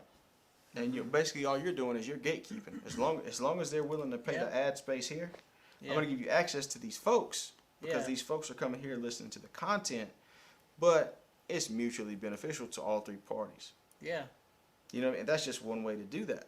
that's smart. But it has to be a relationship with a brand, you know, that is aligned with, you know, the Ridge's purpose and, you know, their intended audience. And like, you're going to have certain people that are coming to this podcast. They're going to want a benefit from, you know, some website, some prescription, some coupon from places that they also, you know, they're going to support. Let me backpedal you onto the topic we were on before this. Charmaine just lost her dad a few months ago. Oh, sorry, Was very it sorry to hear May? that. Was it Yeah, May? it's just last month. Sorry to bring it up. Yeah. No worries. But I just, do you have any Yeah. advice for someone fresh off the cut like that, Yeah. who's dealing with the passing of a father? Sure. For me, it was more so and I can only, you know, tell you what I did. You know, first, you know, like, you know, I'm very sorry No, you're good. to You're hear good. that. You know, You're in the conversation too, Charmaine. Appreciate it. yeah, I'm very sorry to hear that. You know, your father passed away. But at the crux of that loss, you know,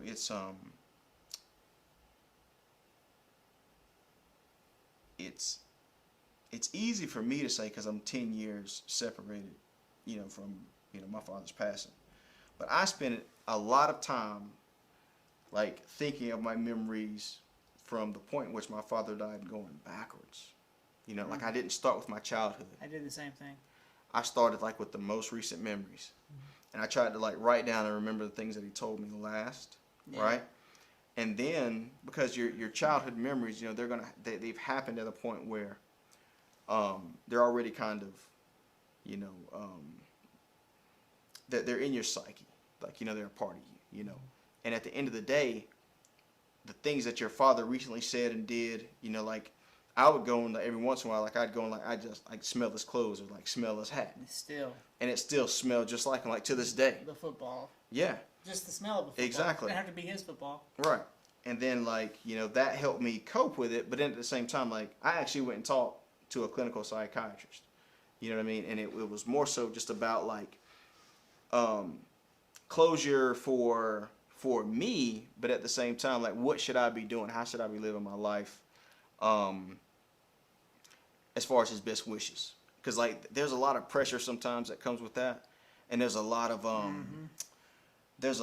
of anxiety, like, man, I'm not living the way that my dad want me to live. I can't live up to his expectations, this, that, and third. So, like, the psychiatrist I went to, he was like, look, you know, it's honorable that you want to live that way, but your dad lived his life, you got to live yours. Yeah, that's right. And as long as you don't forget what he taught you and you live by, you know, kind of the principles that he taught you.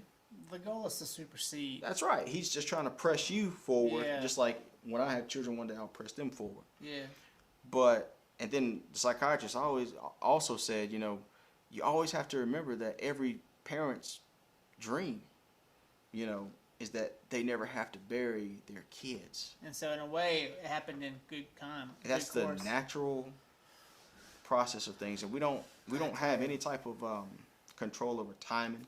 That's we the don't- scariest thing. That's the, you know, like, I could leave out here today and get killed, you know what I'm saying? But at the same time, no one will be able to say, looking back on my life from this point backwards, right, that I didn't try to instill something in them of, like, you know, Positive energy. you know, of something of quality, of substance. Yeah. So, like, that would be my advice, would be to remember those good things, you know. And and you know, my father wasn't perfect. There were bad things too. Sure. Yeah. But I relate the bad things that, you know, he and I experienced together. Like, man, I kind of get angry the same way. So I know what he was feeling now. Oh. So it makes yeah. more sense now the things that I considered bad that I experienced with my father, right, now I understand because those same things are in me.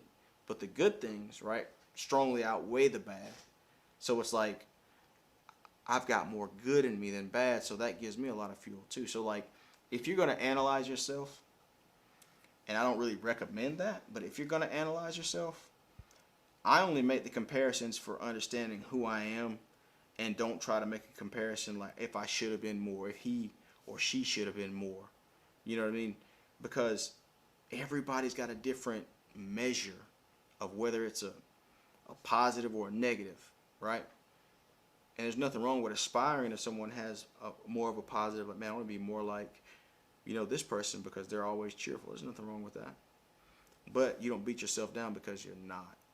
Yeah. You know what I mean? And that was the biggest thing I took away from my psychiatrist. She was like, you got to separate yourself, from trying to live that way and, live your father's dreams and wishes. Like, you got to live your life, but there's nothing wrong with aspiring to do those things. You know what I mean? I had to watch my dad take some serious losses, like lumps on the head when I was in college and even well before.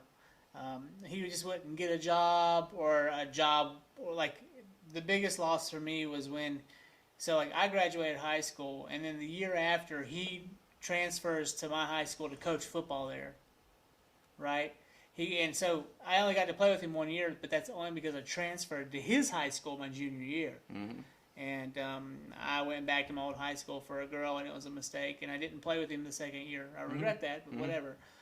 He goes to my high school.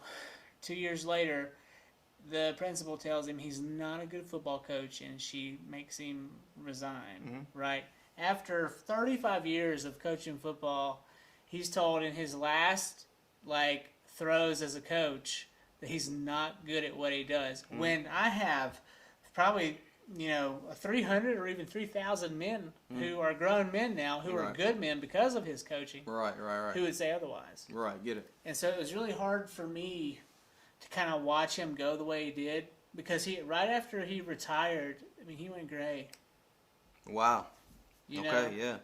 And so I kind of watched him just kind of fade out. That was kind of part of my father's experience too. I think they get to the point where they don't want to work anymore. He was tired, man. If you really work hard, if you really give life your all, at some point you're going to get to a point where you get tired. Well, I feel like part of what made him tired was the negative responses of those people who are in power. That's natural. And, the stresses of that position, in a way, aged him. Right.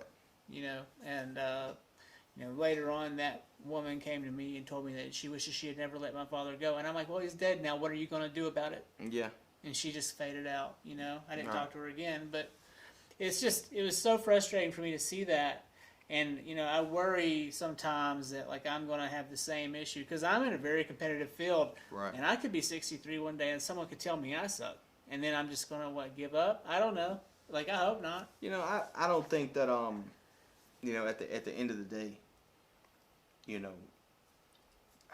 I still don't think that any of those experiences, right, good or bad, right, I still don't think that those experiences define, who we are. So I don't even, bad things are going to happen. Yeah. You know what I'm saying? But like you said, the majority of people that knew your father, that's not in the scope. Yeah, it's just not even they probably have never even heard that, and they're like, yeah. You know what I mean? So that's the way I live my life. I'm not delusional to where I don't acknowledge them. I speak about them. I understand that they occur. Yeah. But they don't define, anybody. You know what I mean? You could argue that if there's someone who's washed up in any field, they're washed up. Well, in order for you to be washed up, you have to have been something at one point. At some point, they were it. They were the standard. They were the standard. And somebody was able to take that information that they learned from the standard and go and be great with it. Yeah. You know what I mean? Nobody, I don't know if there's anybody that goes out at the top of their, started out at the top of their game and then ended it. Well, Peyton. No, but he that's pretty funny. That's pretty good. But he took a page out of Elway's book. Yeah, but think about this too though. if you really look into his story, you know like that he's had some questionable instances.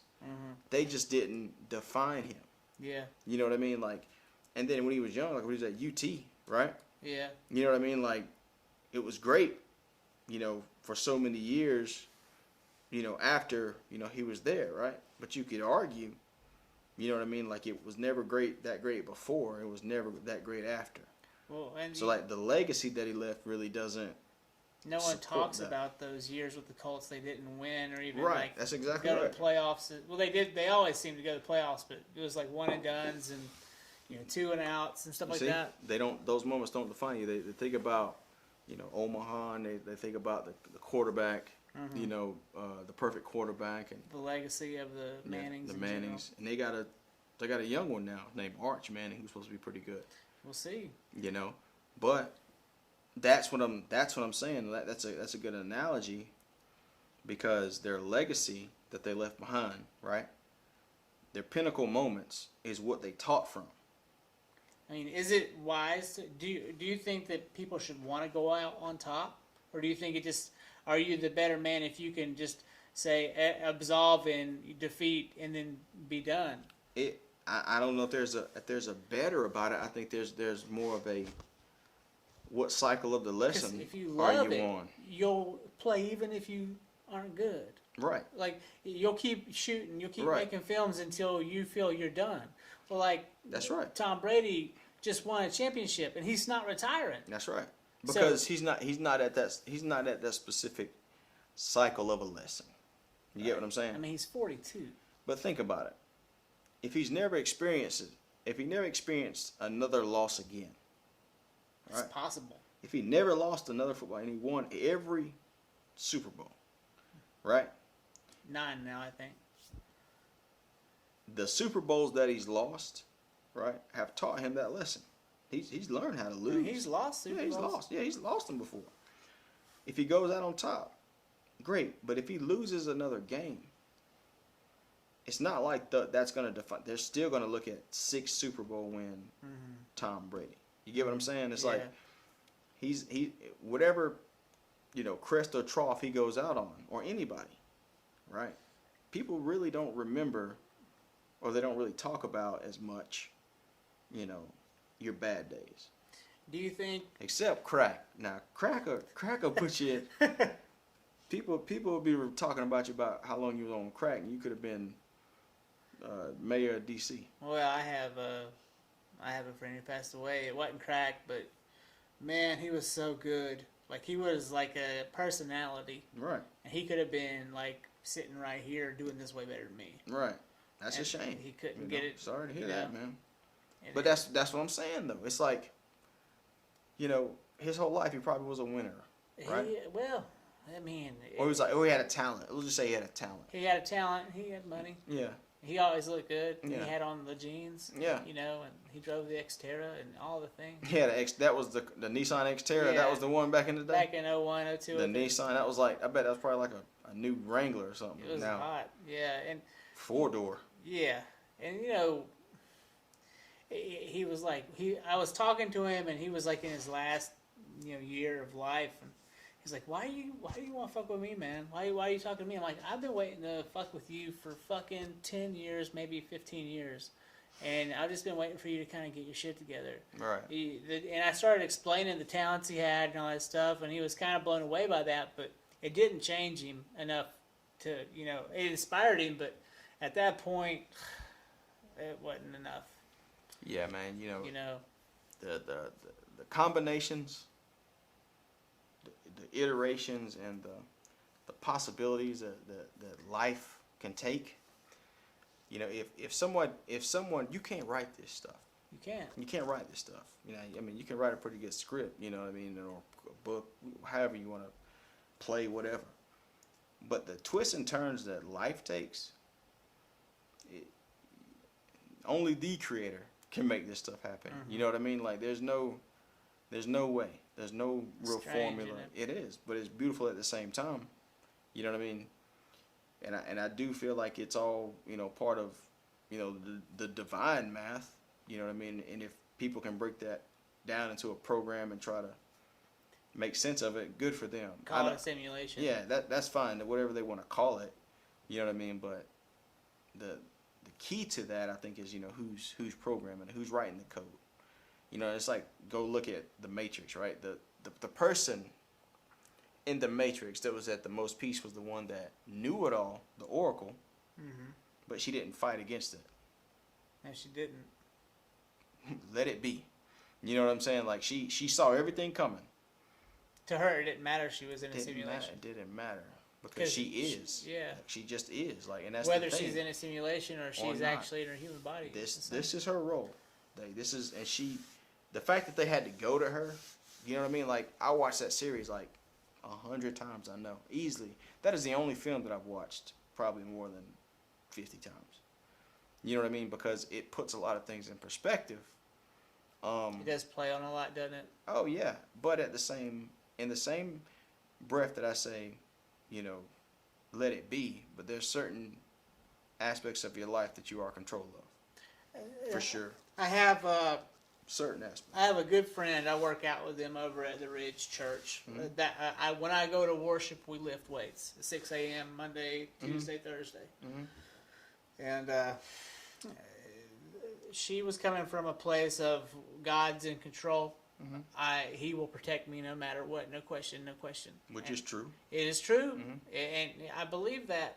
But I was like making this point. I'm like, if we just kind of do what we can to like go and meet him halfway, more can happen. Right. It's one thing to just kind of like, and I don't think that she or they do this, but like it's one thing to just go through the motions every day. God will protect me. God will protect me. Right. Like my grandmama used to do. Right. Yeah. But then like there's taking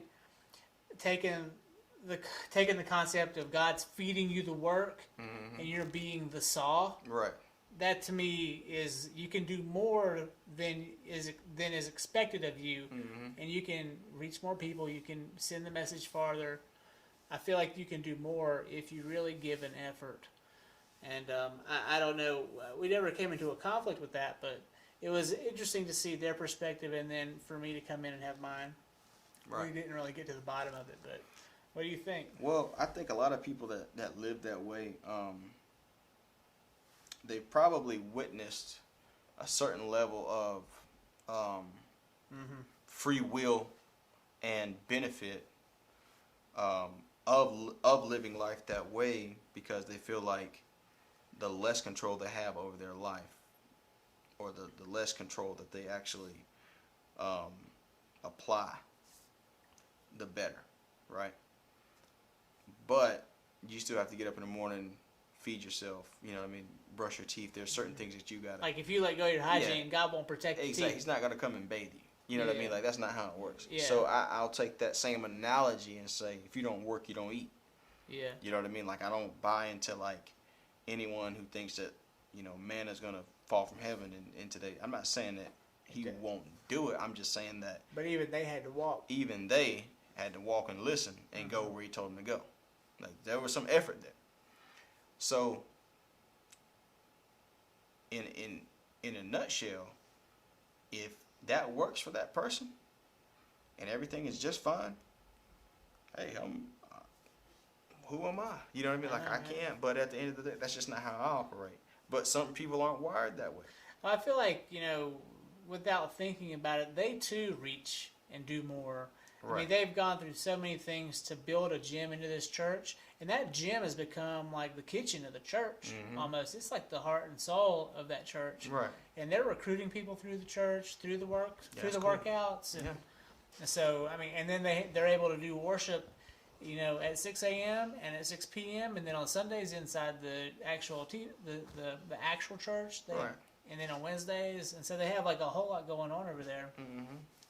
I think that's pretty cool. Interesting, man. I think that's dope. Yeah, and so I mean, what is worship, right? What is? Yeah. I have a hard time sitting down in a pew and just waiting for them to finish the song. I don't really want to sing with them. I'm not into that acoustic guitar. So you're saying like the format doesn't apply to you, for me, or doesn't appeal to you. Going to church in my church shoes, sitting down. Unless I'm like really listening to a really solid sermon, which I'm sure happens there. Right. You know, Right. I don't think I can get it elsewhere, but like, Yeah, that's the good news. The good news is that, God doesn't just exist in a facility, I know. any facility. And so I You know. really get a lot out of like waking up at 5 a.m., Yeah, going in by that's right. 6, That's right. sitting down with 6 people, Yeah, and having deep ethereal conversations just before we lift weights. right, You know, like that's insane. I love it. right. And it's And- always like, what are you grateful for? Yeah. What are you worried about? They're asking you these questions, and these are questions no one ever asks me. Yeah, and I would argue that there's a church for everyone. Yeah. You know what I mean? Like, Dirt church, right. you know. There's a church for everyone. There are different avenues. There are different venues. There are different I mean, modes. coming from race culture, I mean, there's no time for church. You're at the track on Sunday. Right, right. And so you'd see, they called it dirt church, it would pop up, and they'd have a half hour before the first race. That's cool though. They Yeah. got it in. And they'd say the prayers, Yeah. they'd have their helmets with them, Yeah. and they'd go race. See, and that's the thing, but to most Christians that live in a church, they're there every night. They're actually passing judgment on those people that are going to race Sunday and they have no idea that they're having church at the race. Mm-hmm. So like that is the kind of like the structural issue, when you start thinking about different denominations and the way people worship, etc. Because they don't really know the half. You know what I mean? Or they'll say, somebody who races dirt bikes may say something to the effect of, I don't have all day to be sitting in the church, let alone there's some people in there that really don't have too much more to do, number one. Yeah.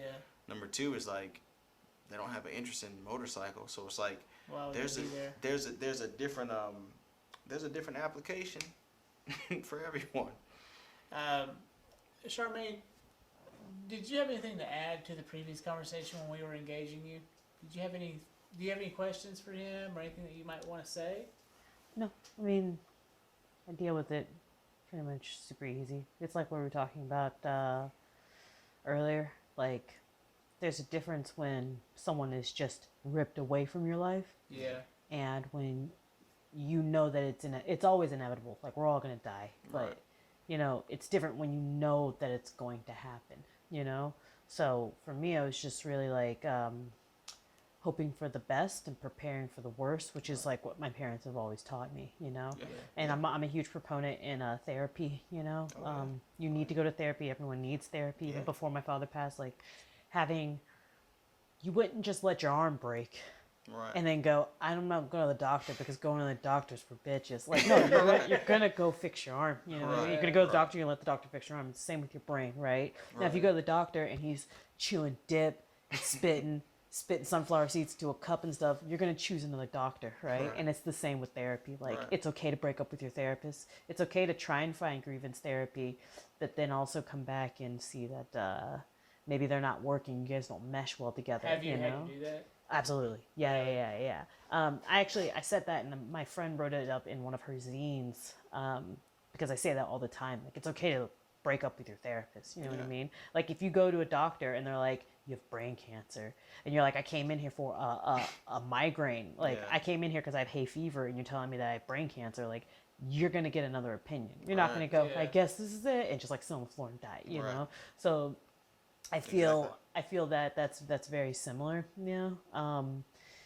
in the thought process of losing someone. Like, does it hurt? Yeah, hurts a lot, but you have to understand.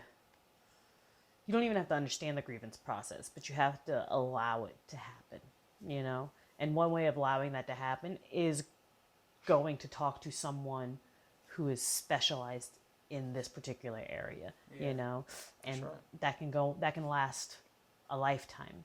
Whether you go to therapy for 6 months, whether you go to therapy for 10 years, so long as you're taking that time to really get down to the nitty gritty of what is bothering and upsetting you subconsciously, which you don't understand, you don't know or understand because it's subconscious, But so long as you have that ability to express that to someone who also has the ability to direct you and speak to you in a languaging that helps you see the other side, and see things differently. I think that's the most valuable thing you can get out of losing a person. Yeah. Hey, I totally agree. Absolutely. I want to change gears real quick. Yeah. You work at the Forest Service. Yeah. And you probably work with a lot of different people who are older than you, people who are younger than you. Right. And now we've got like new generations coming through who are getting jobs. And I want to, of all the people you work with, who's the most efficient? Who are the people in your life on the job that really make it happen, and who aren't? So you mean like the baby boomers that are retired, and then you got like Us, Generation X and millennials. you got the Xennials because we're Xennials, Xennials, yeah. and then you got the Millennials, then Gen Z. Well, Now the Zoomers are coming up. I mean, I don't think it's exclusive anywhere. I mean, I think everyone's experiencing the same thing, but the loyalty is at the core.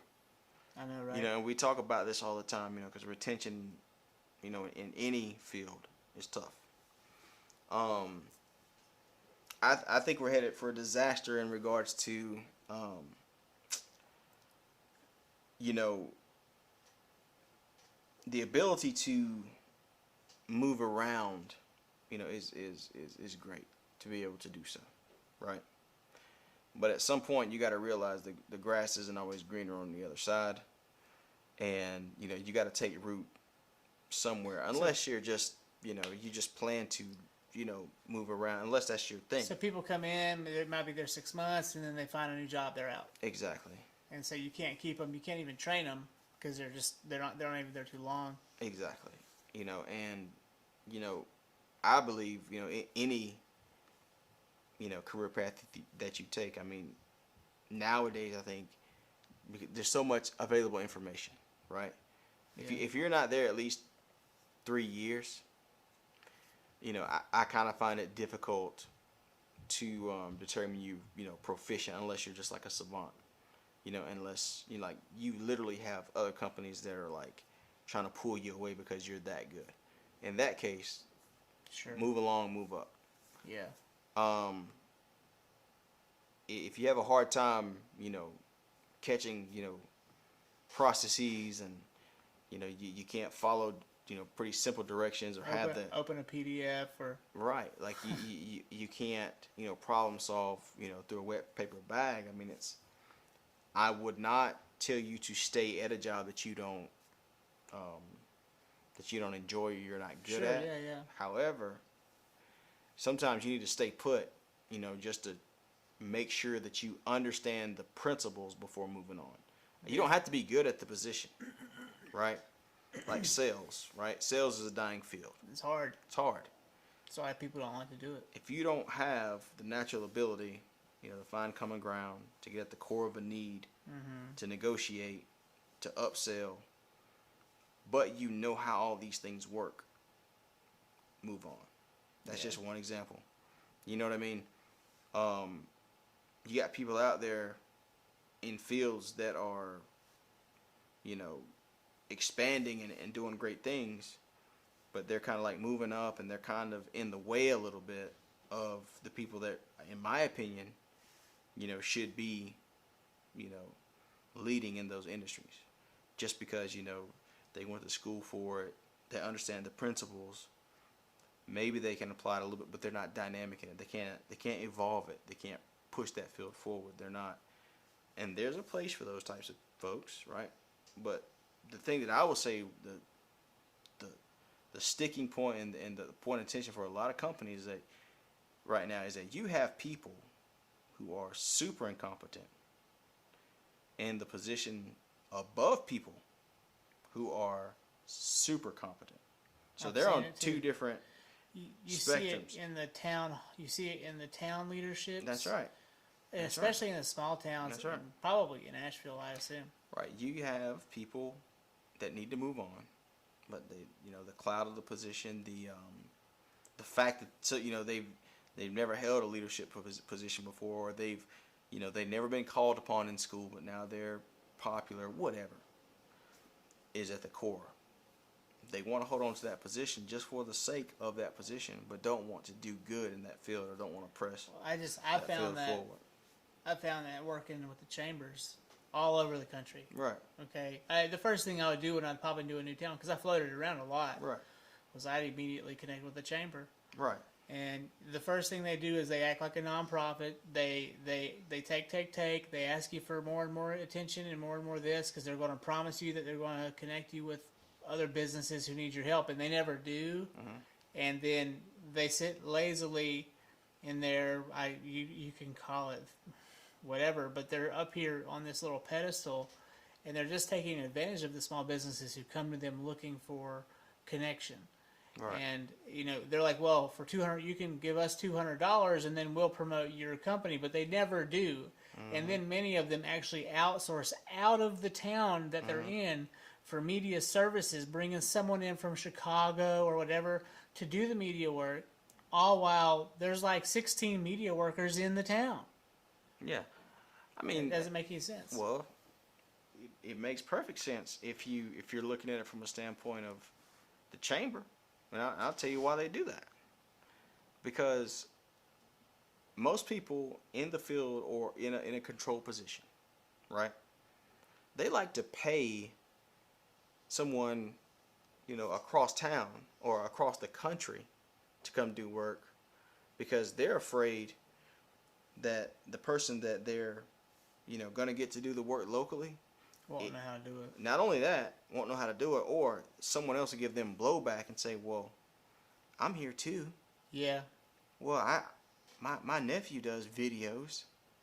They're It's still going to say that when they hired the group out of Chicago. But Yeah, but at the same time, it's Yeah. like, no, these guys are from the big city. Yeah. You know what I mean? It's like there's this idea that people from over there are better than the people here. That's why gentrification does. Here is better than there. Like, that's the way the human mind works, The grass is always greener. And when I made that comment earlier about people moving around, that's the field that you're in. Like, you can't stay put. Like, I don't know anybody who works in the film industry and says that they're just based in LA and they don't leave LA. It's impossible. It's impossible. Like, They're coming to Virginia for jobs. South Carolina. Atlanta. You know what I mean? Like, They're all over. they're all over the place. You know what I mean? Just my last. They were trying to get me to come in tonight to Raleigh to do a shoot with this group, and I'm like, and they're like, yeah, it's on. And I'm like, I'll see, because they always say it's on. Then I cancel this, and then I cancel the next one that I have on Thursday, Right. And then they tell me it's off this morning.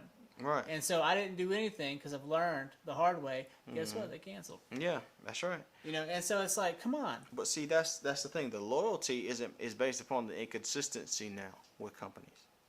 How do we break that cycle of inconsistency? Not just in media, but I feel like that's the case in a lot of other jobs too. There's no. Well, see, I mean, I think it all went away. I don't know the answer to that, but what I'm basing it on is a principle that, like your word should be your bond. Your word should be your bond. Mine still is. Mine is. Even if I'm a few minutes late, if I say I'm coming, I'm coming. You know what I There mean? are But only like 1 or 2 instances where I couldn't keep my word. right, And I still think about them. right. And I But still think about those people yeah, every day. yeah. And then there are certain instances where you really need to kind of reconsider, your position on things, right? If you've in your life, if you've never said, I was gonna do this, but this occurred, I'll reconsider. If you've never had that happen to you, I would question, your cognitive ability. I really would, because if whatever the situation is at hand, right, the majority of the time, whatever you say you should do, the fair majority, 98%. But if you've never had something come up, or if you've never felt something in conflict, with who you are at a certain point, and you've not reconsidered. Like in my industry, it'll be like I'll be talking with a hip hop artist, Right. and he's like, I've got $1,200, and I want to make 3 shorts. And I'm like, well, that's possible. And this is me now saying that's possible. I'm like, yeah, I'll do 3 shorts for you for $1,200. But then he starts adding things on. And I say, I can't do these. I'll give you 1 really good one. Right. And then he's like, you said you give me 3. And I'm like, well, that's after you asked for 19 other things. And so that conflict. And see that, and a lot of it is business too. You know, it's like Yeah. the same thing can happen. Contract etiquette is important. Yeah, the same thing can happen in any field, man. I mean, you go cut some old lady's grass or something, and she wants you to cut down her hedges for $30. Or she says, "Can you just cut that Yeah. tree in the back Yeah, down too?" something. It's like, you want me to cut down your You know, maple yeah. for the same price as your grass. cut down your poplar back here. But at the end of the day, you know, it's because of the people's word. Yeah. You know what I mean? But think about it. In that situation, that artist changed their word. Mm-hmm. You know what I mean? You didn't really change yours. You just told them what you could do. Well, you know who I'm talking about.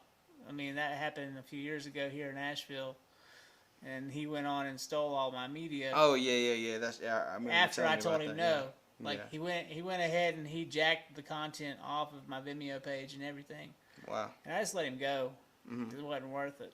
Right. It's like you know, are you gonna go out of your way to sue that person, and like your dad with that one issue or whatever? Right. And It's and like, that's a lesson learned, you know. And you know, there's always, you know, there's always a way to come to a reasonable agreement. Certain people just let certain things, because I never let my ego get in the way of my potential. Never. Like, I've gotten better about it. yeah, never. Like, I don't care what I know or what my interests are. If I know that potentially I can come out on a better end, right? I'm not gonna let the way, you know, I want to be portrayed, right? Like, enforce my will and then end up in a worse place. I That's guess- not smart.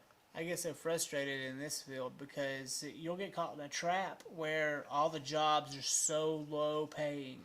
And the moment you Right. give somebody a break, Right. you know, they tell people about you, but they also tell them what they paid you sometimes. That's right. And then you get in this cycle of everyone's trying to throw you pennies. And you know, you have what is the equivalent of a master's degree at this point in what you do, and they just don't even Yeah. notice. And see, you know, people don't always relate. Hand me my phone, I'll fix it. People don't always relate like quality to the product. Like, they see quality a lot, but they don't know what it takes to get that. I know, right? You know what I mean? It's like, I want this, this, and this. Like, you got a caviar budget, you know? And at the end of the day, you know, they don't understand how to get to that level. It's like, okay, in order for me to deliver this product, like, this is the level of work we have to do. You know what I mean? And that the level of work doesn't change. Like, it doesn't. You can't hire someone else to get to a certain level, right? Without the work, there's no disconnect between the two. The product and the work are inseparable. The investment in the equipment is That's it. insane. Somebody's paid it. Somebody has paid for it. Somebody has done the work. And at the end of the day, if they got something set up, right, somebody has already invested the funds, the time, and the ethic. Like, there's no disconnect. Like, you cannot get, you know, a marble countertop without someone setting up, you know, either a heck of a quarry, you know what I'm saying, to get to that point and do your cross cuts and all that. Someone has done the work, you know what I mean. But you can get them down the street because they're stacked up at $300 a slab. That's right there down by the tobacco barn. yeah, that's fine. Mine are $500. You know why? Because I had to pay for the equipment last month. They did it 20 years ago. Wow, yeah. You know what I mean? But if that's what you want to, go right ahead. In 20 years, I'll be able to match those prices. Yeah. But there's no disconnect. Like, there's no shortcut. You know, if you do that, you're just swapping dollars. You're not making any money. You know what I mean? And people forget that about business. You know, it's like there's a cost, you know, to any product, to any level of quality. So I wouldn't change my prices a bit. It is what it is. You know what I mean? I've been moving to break free of the for hire structure Right. for my business. This is in part a fundamental instrument to make myself so I don't have to be for hire anymore. I can more do like the sponsorships, or I can find different avenues for funds, you know, crowdsourcing, whatever. And it's been really difficult to break free of that because The moment I think I'm getting everything right in here, I get a call. And they're like, hey, we need you 500 a day, 600 a day, 800 a day, whatever it is, right? Sometimes it's 350 a day, but I mean, 350 a day is good money. Yeah. And so you say, all right, well, I guess I'll give up on my dreams to go take this job for you for the afternoon. Yeah. And then, I'm not giving up on them all the way, but I am taking a break from it. And then I come back and it's a mess. And I find myself getting more and more, I get frustrated when I have to go back out and do those jobs, because a lot of times they're thankless and the pay's okay. It's not great, but it's promising, and so you go. Right. And, the last one was like BET, and so you're like, yes, I'll be there, but the pay was low, and you're out there for 6 hours for that day, but you're all the way in Raleigh and back. Yeah. I never bought into that, man. It's almost like I'd rather find myself in a steady position, working with a group like the Forest Service. It'd just be great if I could do it in my field, which is hard. Yeah, I mean, Right. I'm sure at some point, most people get to the point where they find their niche. I don't think that you're going to be any exception to that. The whole thing to me is, your needs are going to be directly related to, your work ethic, your work ethic and the things you need. However you get to that point, right? That's life. Like, that is the journey, right? I just figured out at an early age that no matter what it took for me, like, I wasn't gonna allow anyone to tell me like how much money I was gonna make in a day, or you know what I mean. And I'm not saying that for anybody that does that. Or they act like it's a negotiation, but then they Right, tell you exactly what you're that's, worth. That's what I'm saying. No, it's what I'm willing to accept. Yeah. It has nothing, like, you could propose just about anything, but you're not gonna tell me what I'm going to accept. And I've gotten to that point, and what I find is I just don't work. You see, and you live by the same mantra. Then you see what I mean? Like, And they you just deter- don't hire me. someday. But think about it. There have been certain things. If you caught me at the right time, I would just about give you for free, because too. I made that determination. It's not about the money; it's about the principle. What you're doing, what's your why we're That's here. right. At that particular moment in time, you caught me and you had a request of something, Yeah. and it, I determined it was in line with your heartstrings. It was in line with your work. that that your money was no good. Yeah. And then there have been times you could offer me $50,000 I had that happen recently. to get up at 6 o'clock in the morning. I say it's not gonna happen. They were trying to get me out to Vegas, Yeah. and they're like, "Give us a quote. This is going to be a really big deal." And I said, "Well, I'll give you a quote. That's a really big deal." Right, right. And they just disappeared. Right. And I'm like, "Well, that wasn't going to happen anyways." Right. You determine how much your day was worth, and that's what I figured out at a young age, and I learned that from like watching my father. You know what I mean? Like, he was gonna do things out of his heart, and the money was irrelevant. You know what I mean? And the same could be said for a lot of people, man. Like mom, brother, like you can't buy them. Like, everything's not for sale. That's right. And Feels good when you're not for sale. Exactly. And you and I both know, like, there's certain aspects of this career path, like where the clock stops. Like, you stop counting, 4 or 5 years ago. This is a sheerly out of passion now. And then your best work comes in, and you never know. You get that big check one day, and you can hire the people you wanted to hire, and you can try the things you want to try, and it all makes sense then. But the worst thing, like, this generation does, right? And I mean, Which one? I'm gonna say the millennials. All right. I'm gonna say the millennials. So Charmaine. I'm Gen Z. You're Gen Z. But- Born oh, 89. okay. she's that young. Yeah, there's I was no, born 89. 89. Yeah, I'm the early Gen Z. there's no absolution here. But at the same time, I think this generation is probably gonna some of the greatest inventions, some of the greatest social structures are gonna come out of this millennial generation. They already technically have. I mean, Facebook, Twitter, all that. I'm not gonna say those are or aren't. Yeah, I think that they're becoming a concepts utility. For the new utilities are there. Right, they're becoming a utility that's going to be proven over time to do more harm than good. Yeah, you're right. But what difference is that than fuel, than oil? What difference is that on the environment than, you know, carbon monoxide? Yeah, and choose an industry that wasn't negative in some way on the environment or on the culture. I think this one's going to be more internal than external. Like mentally? Yeah. Like mentally like ill people? environmental instead of environmental. Like, you know what I mean? Like, you know what I'm saying? Like on the inside, I think it's going to be a lot more detriment. People are going to get sick mentally. Mentally, than environmental. I think it's already happened. So that's, what I'm kind of leading into is, this generation has more capability to change the zeitgeist to, you saw, George Floyd, like that was it. That was the tipping point. The tipping point came faster with this generation than it ever had before. Well, with the help of social media. Well, it was fuel in the fire, and that fire maybe needed to be burning. It was a compound. It was a compound fracture. It was compounded interest. It was the ultimate magnifier. My problem was the media manipulators in that and after the fact that only helped to propagate more hate. They had to though, Why? and I'll tell you why.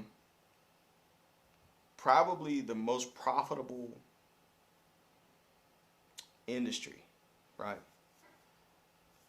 That as far as initial investment and materials is the news media. Yeah. If you think about it, right?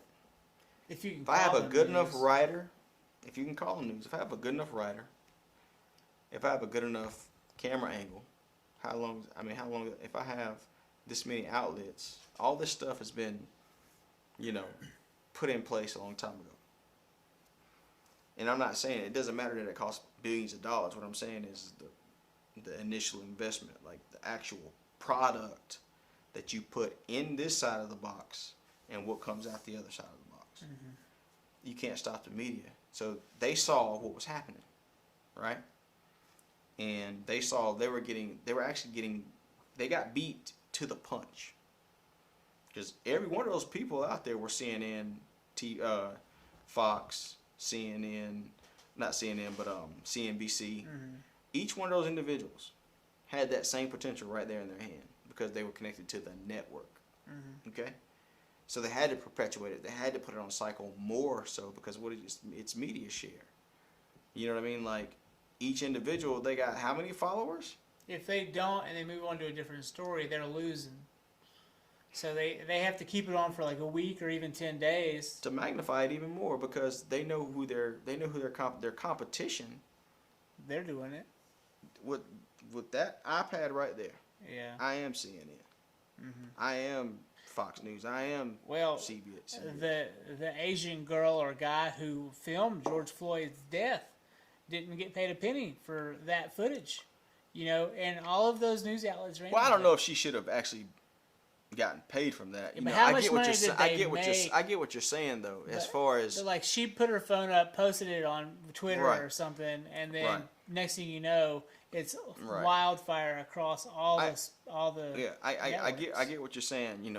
And they're profiting macro. off of that. But think about this though. It's really about a tool of information. Is what it's supposed to be. Mm-hmm. Not a tool for sale. Okay, but they saw what was happening though, because whoever controls the eye, controls the masses. So they saw what was occurring, so they had to increase their coverage in order to maintain market share, right? Because over time, like it's the same principle.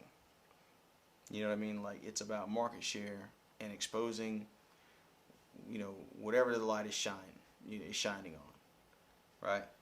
So once you have that level of market share, it can be sold. It can be monetized. You know what I mean? But it's not being monetized directly. It's in like a Pfizer commercial, That's right. or it's in a banner down That's right. below That's the right. video on the website. It's being monetized based upon an aggregate. Yeah, You know, over the course of 6 months. they're not even sponsoring that video. It's They're not that sponsoring video. the channel for The a average, quarter. that's right, the average watcher, you know, of this channel is going to sit here for 2 hours, Yeah, you know. or even if it's just 7 seconds, it's enough. That's enough for their impression, you know what I mean? So, this generation, the millennials, they have the ability to cut through a lot of the bullshit, right? And a lot of the fodder and just the sales pitches. From the boomers. No, from the industries. Well, I know, whatever but- industries. Yeah, because but the industries were propped up by the boomers. old model that they put in place was kind of like this. Everybody gather around the fire, you know, Yeah, it's no longer like that. like Plato's cave, the Everybody's got allegory, their you know. own matchstick. Exactly. Everyone has the ability now to show something. We just so happen to be showing the wrong thing, or the millennials, you know, because we're not technically millennials. Yeah. But you know, it's kind of like, I think the truth always shines through. You know, so I think over time it's gonna happen. How do you see it going? Well, I mean, it's human nature. You know, it's like you can't eat Skittles every day. Tell my daughter that. You know, you could try, or I mean, you may, you know, get diabetes or something, but at some point you're gonna eat some broccoli. Mm-hmm. You're gonna eat some, you know, salmon. We're gonna eat something of substance, and you can see like there are certain you know, creators out there that have their outlets that are like really focusing on like the good. That's all I'm Like trying good to is do. good, exactly. Like even if it started out bad, now that's just kind of how things work. Like you get the viewership, you get their attention first. I know, right? And then you can show them, you know, a better way, because there's some people out there like you got to smoke a cigarette with them before you can talk to them. Well, that's how it feels with this. When I first got started, it was like 2018, and I was overwhelmed because the work to get this off the ground was just so daunting. I was also trying to work in print because I love to write, but no one reads. It was a big problem. Yeah, you said a lot there. You said a lot. No there. one reads. No one reads, because if you think about it, if you read something, right, you've made a connection between the word recognition, right? Yeah. You've processed what it meant, and when you don't know what a word means, you go look for it in a dictionary, right? It's time consuming. Time consuming, but you also are learning, like you know You're this. ingesting it. Like you know this. When you figure out what's bullshit and what's not, you're like, nope, because I know this. Yeah. But with the image, it doesn't work like that. The image does not work like that. You can just be completely taken back by it. We could stage whatever we wanted to. You know what I mean? Literally, you could make false scenarios look so real, and then it Well, actually become what people think they know. I had simple stuff going on. Like, my aunt is like 50 years old, and she was our cover girl on the Ridge websites for a while. Okay. And she just had on a white shirt, said Ridge Journal. She's attractive. She's not overweight. She's thin. And I started getting all this flack from some of the writers that we had because they were overweight and they didn't like that we were portraying an attractive woman on the page. And so I was getting this weird backlash from like a hard left perspective. And they were like straight up trying to cancel me before I even got off the ground. Okay. It was tough. And I didn't know how to handle it. I handled it with as much kindness as I could. So are you saying, was it based solely on the fact that she was a model and not actually like They were like, if she were curvy, covered, and confident, we'd be okay with it. But because she's thin and she has big breasts, oh yeah, I mean, well, that, you know, that's, I was like, well, I don't know what to tell you, you know, like. Yeah. But it was a big problem because they then went around to, because my hub's in Hickory, like that's where all my people are. They started going around to all the people that I was connected with in Hickory and bad mouthing me and saying all sorts of stuff, and it was hurting me. It was hurting my reputation. I wasn't getting calls back anymore. And I just had to let go of not just those people, but the connections that they made sure were dwindled through word of mouth. Yeah, I guess it's like you said, the cancel culture, I think it's a little out of hand. I mean, there's certain things that, certain people, like once you're canceled, right? It's a blessing in a way. In a way, it can be good, but there's certain things that shouldn't be allowed to perpetuate. Yeah. Like no nonsense with certain things. Okay. Like certain things should be canceled, is what you're saying. Right. The thing is that I don't think anyone who's been canceled has ever tried to come back and say, what I did was wrong. I've never heard someone who was canceled come back and say, what I did was wrong. I've learned from it. This is what, what this really means. This will never happen again. And it's okay if you guys cancel me. I mean, that's just the way it goes, right? Like, because if you think about it, no one has any control over how someone else perceives them or chooses to support them. It's, At all. like, this isn't like a club. Like, once you're in, you're in. What is that? Like, I don't understand. Like, but then at the same time, people who are consumers need to be more conscious and say, why am I so passively supporting people I have absolutely no idea, like, what they are, who they are, what they believe? Why am I just sending these people my money and time and support? That's my question. It isn't. Your time is the money in that case. That's true. That too. Yeah, Because but your time on their feed right. is their There's is certain their ads people that have all that, but they sell products. all the time. So that Trump was steaks and stuff the like cancel that. culture. To me, I think it should actually lead into why are certain people so supported and others aren't. Like, forget cancel culture. Like, who told you that you were the authority or you were the one that has to have the support? You get what I'm saying? Not saying that applies to you, but what I'm saying is that if there are people out there who are truly bad for business, there's another shop in town. There's the most advanced technology you can think of. There's always 2 or 3 companies that can do the same thing. Yeah. In different aspects. Well, I don't care if you're, NASA or SpaceX. In 08, I had a problem with Vimeo. Okay. I didn't realize at the time, but I was in a direct conversation with the fucking owner of Vimeo. I put out this commercial. It sucked. Yeah. It was a really bad commercial. Okay, and it wasn't my fault. It was my fault in a way because my equipment wasn't as good. Everything had gone HD, and I was still on mini DV. Mm-hmm. But then also, my client was on bare bones. They paid me a thin amount of money, and I put it up, and I put it on Vimeo. It's the only place I put my videos at the time. I get hit with a message from this guy named Zach, and he's like, "You can't have commercials on Vimeo. We're not a place for commercial content." And I was like, hold on.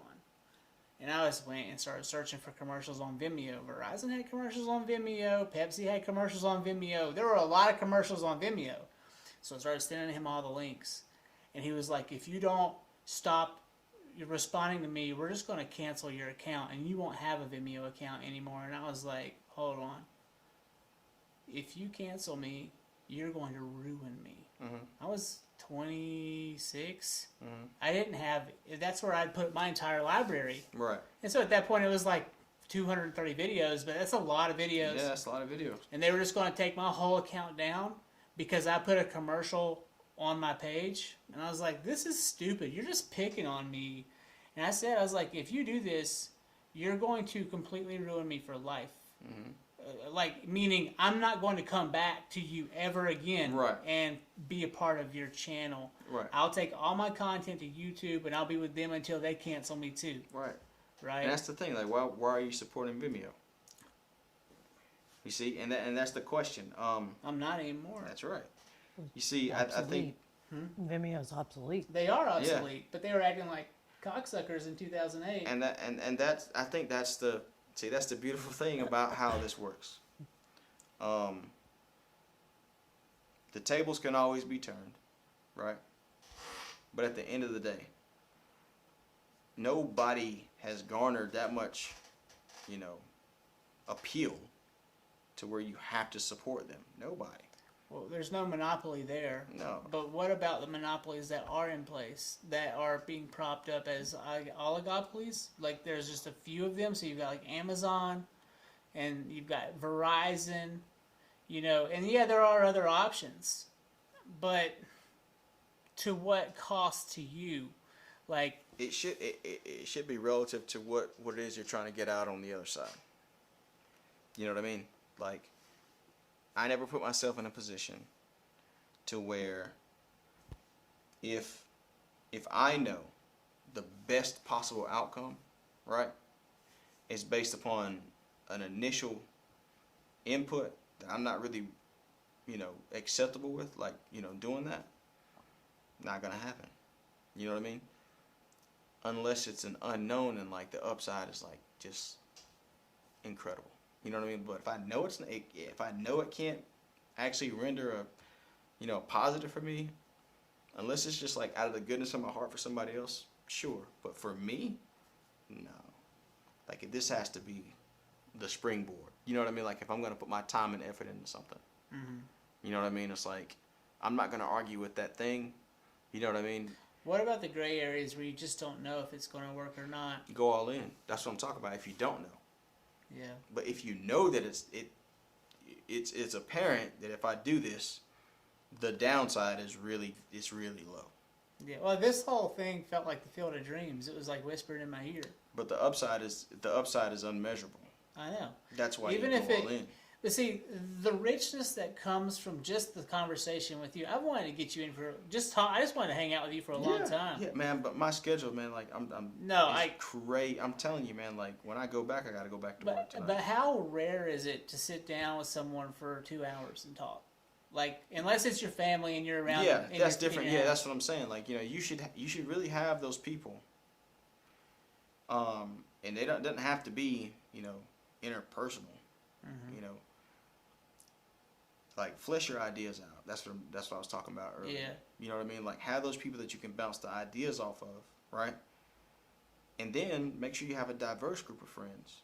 Yeah. I want somebody to tell me, like, man, you're such a dumbass. Like, what do you, like, you think that's really gonna work? I'm gonna ask my own internal questions, right?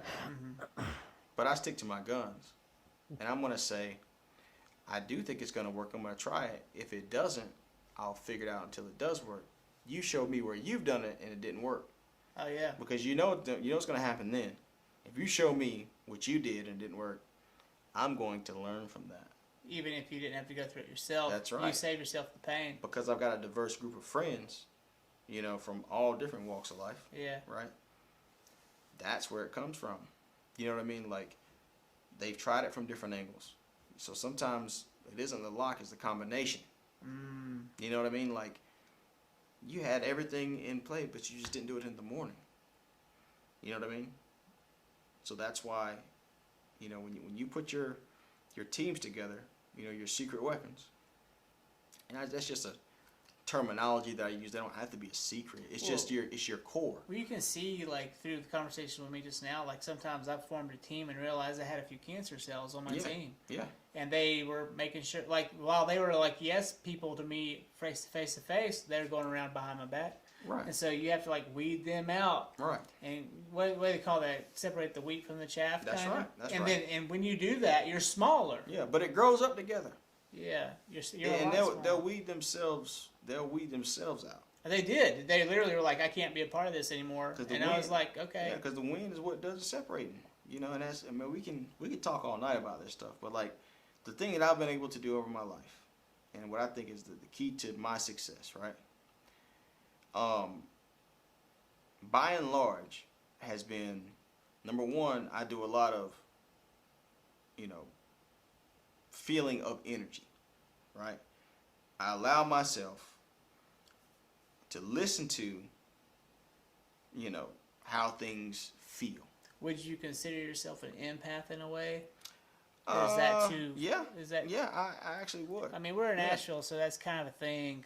But in real life, though, I feel like having high levels of empathy is a strength that some people just don't have. Yeah, and I mean, the big thing now is emotional intelligence, and they talk about that a lot. And my level of emotional intelligence has always been through the roof. Yeah, same. Like I could walk into a room, I could tell you within 30 minutes if this was like going to be like an environment where a discussion was going to happen. I could tell you within 30 minutes the people I was going to agree with, disagree with.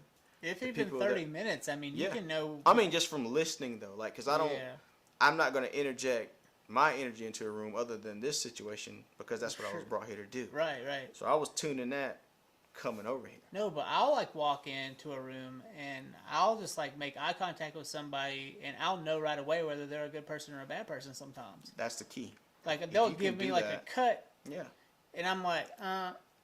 That's I right. know. If you can read people, right? Yeah. You can pretty much do anything. What are your hopes for the future of our species? Not Americans, but the whole. Oh, mankind? That's a good one, man. You know, where I see mankind going is they're gonna be. Well, first I see trouble. Like big time trouble. Big time trouble. Like a weeding of all of the bad and good too. I'll say this. If mankind doesn't realize that the most primitive is the most advanced, and that we need to devolve in certain ways, we're destined to go extinct. Is it a devolve or is it like a simplification of? That too. Yeah, that's exactly what I mean. Because you know, I think any naturalist that you talk to will tell you, like, you know, man was not put here to destroy the environment. It was, you know, put here to live in harmony with the environment. Yeah. And it, you know, we all know what happened. Well, the environment's not here to serve us. We're here to serve with it and That's right. work. And That's right. And you know, and people get that mistaken because they pull plants out of the ground, but they don't think about putting them in there. You know, so I think we're going to become way more agrarian. I think we're going to eat better food. I think we're going to live better lives. But I think there's going to be like a day of reckoning for that. Like, are you gonna see like fast food chains go away? Yeah. Well, there'll probably be fast food, but it probably will be better fast food. Because I don't think that people just aren't going to stand for it. We were up in Chicago at O'Hare Airport flying to Kansas, and there was this like vending machine. And inside the vending machine was like the best salads with like matzo balls, and it was like really healthy food. Like they had like mozzarella sticks and like all sorts of really good, like good. Yeah. And I was like, wow, this is insane. And we were able to get like a full like bowl of food at the airport, and it was like the healthiest meal we ate the whole week. Exactly. You see, and see, that's what I'm talking about. Like, you'll see pods of really healthy food. I think that, you know, most urban areas will become urban farms. You know, not just for weed, but I think it'll be a lot of agriculture, urban agriculture. I mean, weed's like an after effect of everything. Exactly, and I think that's gonna. I think there will always be weed, but at the same Once time, it's legal, it'll have a big flush, and then it's already had it. We've already had the big rush. I think the gold rush of weed's over. Well, probably not. I think there's, you know, there's tons of opportunity there, but people are just gonna realize, like, okay, I feel a little better momentarily. It's all coming after, for me. Like, how do I change my life? it's you know, coming to me at a point in my life where like I no longer even desire to have it. Yeah, you well, that's know, good. Yeah, but some like- people can't operate without it. You know. I mean, but you know, there was a time in my 20s when I was like on the fence marching for it. In a way, not really, but you know, I understand. Yeah. it's gone. Yeah. Oh, it's moving. Well, I just restarted it. It unplugged it. But like we were saying, you know, it's like, you know, some people can't operate without it. Some people never tried it. Well, I feel like a lot of it's going to stem from a change in the drugs that we are taking and being prescribed. I think the doctors are going to have to stop prescribing the opiates in general the way they do. Yeah, yeah. I mean, I think that'd be a smart, you know, it'd be a very smart start because, you know, there's a chemical like epigenetics, right? And that's basically Define when that. I don't- epigenetics is basically like your environment influencing, you know, your genetic makeup. Okay? Yeah. So at a certain point, you know, whatever gets into the gene pool over time, you know, affects the traits, etc. Right? So, you know, a good example of that is kind of like over the last probably 25, 30 years, you see a lot more, you know, children being diagnosed, you know, with early, they're being diagnosed earlier with things like, you know, OCD, you know what I mean? Like they have attention.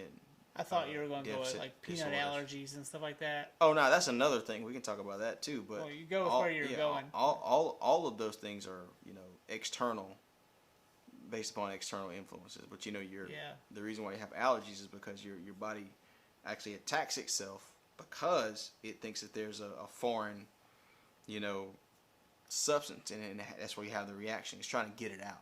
Like, you know, you start having hives and stuff like that. I almost said chives, but you start having hives because your body's trying to, you know, get it out of the system. But in regards to the OCD and stuff like that, that's stemming from their use of technologies? No.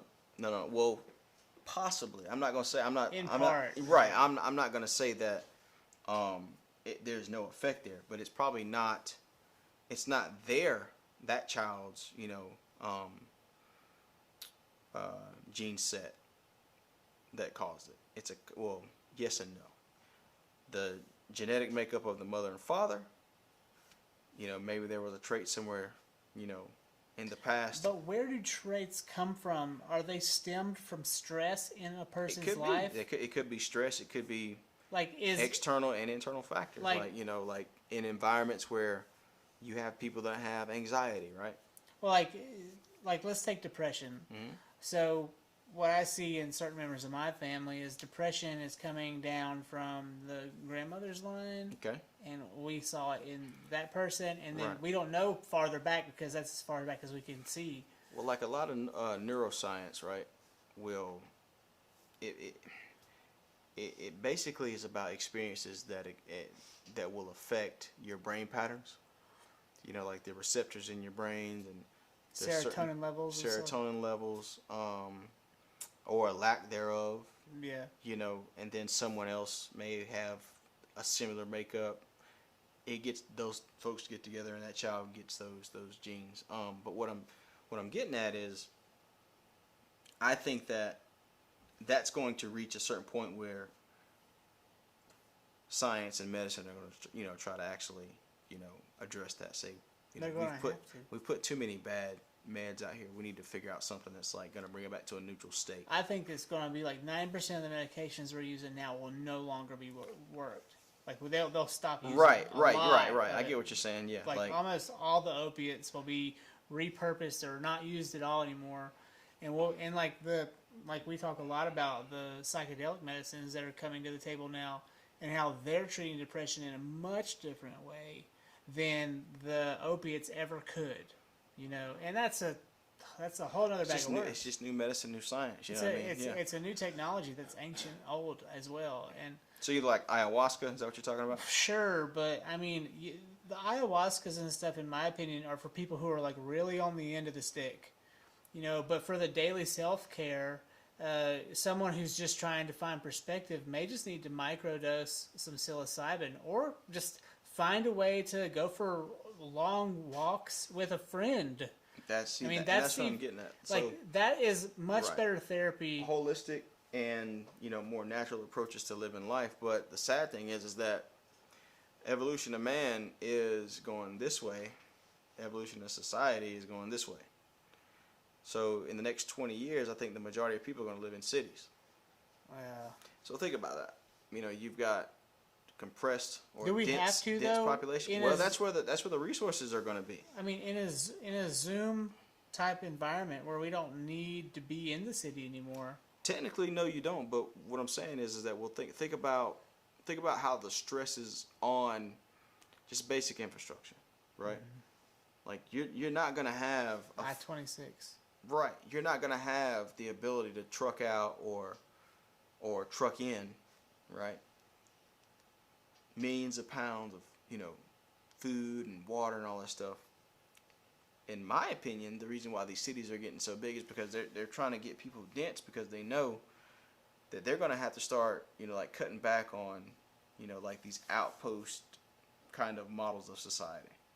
You know what I mean? Like, Well, those have to be self-serving to each right, other. have to be self-serving. If they're going to work, they're going to be these micropods That's right. of communities. Because the majority of people can't farm.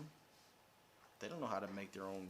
But I feel like part of the point you're making, though, is like what's going to have to happen is the majority of the people are going to have to learn trade skills. Well, yeah, for They're sure. going to have to learn how to Yeah. farm, even hunt. But they're on their going to own. have their own neighborhood, like a low or urban. You get what I'm saying? Like, Yeah. it's going to be Like super healthy Black because Mountain. it's going to be super healthy because you're going to volunteer there and water these plants. Like, everybody's going to have a shift or you don't eat. You know what I mean? Like, as space age as that sounds, you know what I mean? But it's But almost like you I s- don't think these community gardens are popping up for no reason. Well, you say space age, all while this is what you saw in the villages in Africa. The most primitive is the most advanced. Yeah, and so we're going all the way around our elbow to our ass That's to right. just get back to the beginning. Square one, because like everything happens in this cycle. Everything that we know, everything that exists is cyclical. Okay? Doesn't mean that we'll see it again. You know what I mean? But we know it's going to come back around. Well, like there are these people who have this theory that It may change forms a little bit, but mankind is not 20,000 years old. We're really much older than that. could be. And they're saying that cyclically we've gone and we've had, they talk about the rise of Atlantis, and Atlantis apparently had technologies that we have today. Exactly. And then the rise of Egypt. If you look at the Egypt Sanskrips, they have light bulbs Yeah. built into the stones. Yeah. Well, I mean, I know that electricity isn't something that's like, it's not novel. Electricity is something that's been around, probably since, God said, "Let there be light." I mean, So at the end it's of the day, existed in the universe for sure. Yeah, at the end of the day, And it's not hard to create it if you think about it. right, and that's You probably just why said there was such a huge I'm not gonna say meltdown, but more so like a huge issue with like Tesla, not Elon Musk, but Nikola. yeah. Yeah. You see what I mean? Like there's something that he understood that was like could be probably earth shattering. But then greed stepped in and they wanted to make money off gasoline Because- and they snuffed him out. That's right, because if you think about it, if you know you're eventually gonna get to a point, but before you get there, you got all this stuff that you could sell in the middle. Why waste it Why would you bring electricity? when it's going to be free to everybody? That's the thing right there. You can create electricity. It's everywhere, and that's what he figured out. You know what I mean? He was pulling it out of the air. Pulling out of the air. That's right. That's what he did at what was it? London World, the World Show. This was in like Was it, or it was in 1800s. Chicago? There was a world show that he went to. Yeah. I have to look up on that. But anyway, But He he was was thinking talking of about, Thomas Edison. oh, what's that? that was Thomas Edison. Yeah, where he electrocuted an elephant. Oh, really? Yeah. Yeah, that's I'll look too it up. wild. But I thought he went to a world show somewhere and pulled electricity out of the air. He had that big ball. Right. I remember seeing that. Are you looking it up? That'd be perfect. Appreciate that. Yeah, we'll find But out. but Fact you check us. know, I think mankind. I mean, of course, I think we'll be fine. I mean, I don't think the populations will be what they are now. As we can see, certain catastrophic events are happening, but Is that part of the Word of God, or is that? I'd have to read it from Revelations, man. I can't remember if it said anything about there being a reduction in population. I just think that there's I just don't know if we're all the way people. there yet. Well, I just think people aren't going to be having as many kids, and there's going to be I know that's happening. because people want to be. Everybody wants to have a Lamborghini or something. Well, and I don't know if it's that as much as it is people are waiting because of uncertainty. They're Yeah, also it could waiting be that. because women want a career, That too. and we're in a situation where, like, I said, "Go, girl, you go as far as you can. I work independently. We'll get there together, Right. but you're going to take the lead because she had the lead, Yeah. and I knew it. Yeah. I was that's sitting there smart riding, man. was riding her coattails like crazy. I just Yeah. knew. Yeah. And I was like, go, don't stop. And she's still going to school to finish. And it's like, that's kind of where, so if we're too rigid and we can't roll reverse, like literally gender roles are changing now. Well, they should, yeah, You for know, sure. men are becoming more of the mother carekeepers, like the motherly caregivers in the early years of the children, and then over time it reverses back. I think. Hey, So- and that's the thing about women in survival, man. Like they carry culture, you know what I mean, and there's no future without them. So the future is definitely. So he did pull. Like, But just was- from- Yeah, they called it wireless. Not wireless. They called it Where was it though? where? Yeah. I Does, can look. I, It seems as though he did this in a lot of different places. oh, okay. It was like but he traveled around. if I go, yeah, he traveled around and Okay. did it. I It looks got like you. they called it wireless power, is what they were calling it. But you see that, you do know that, like you can walk into certain rooms at CPNL with a light bulb in your hand, and it'll light up at where? at Duke Power. Really? Yeah, there's so much electricity in the room. Like, yeah, that was an old story I heard. I don't know if they do it anymore, It's still cool though. but yeah, there's much energy in the air. So you already answered the one about organizing ourselves, I believe. I asked you before, but let me, if you want to touch on it, do. How can we best organize ourselves locally to create opportunities for growth? Now you touched on it, but I don't know if you really completed the thought. Yeah, I mean, there just has to be new models, man. And the way that this area is going, if you're not into construction for homes, if you're not into advertising, you're not into real estate of some shape, form, or fashion, or outdoor tourism, or beer, or something, it's CBD, it's like a lifestyle cluster, right? It was in New York. It's in New York, but it wasn't at a world show. No, it says Okay. the NRHP reference. Here, I'll share it with you guys. Yeah, I hate when I miss facts like that because I'm like, I That's thought why it was a world she's here. show. Yeah, I thought it was a world show. But anyway, So here you go. Make it bigger for you.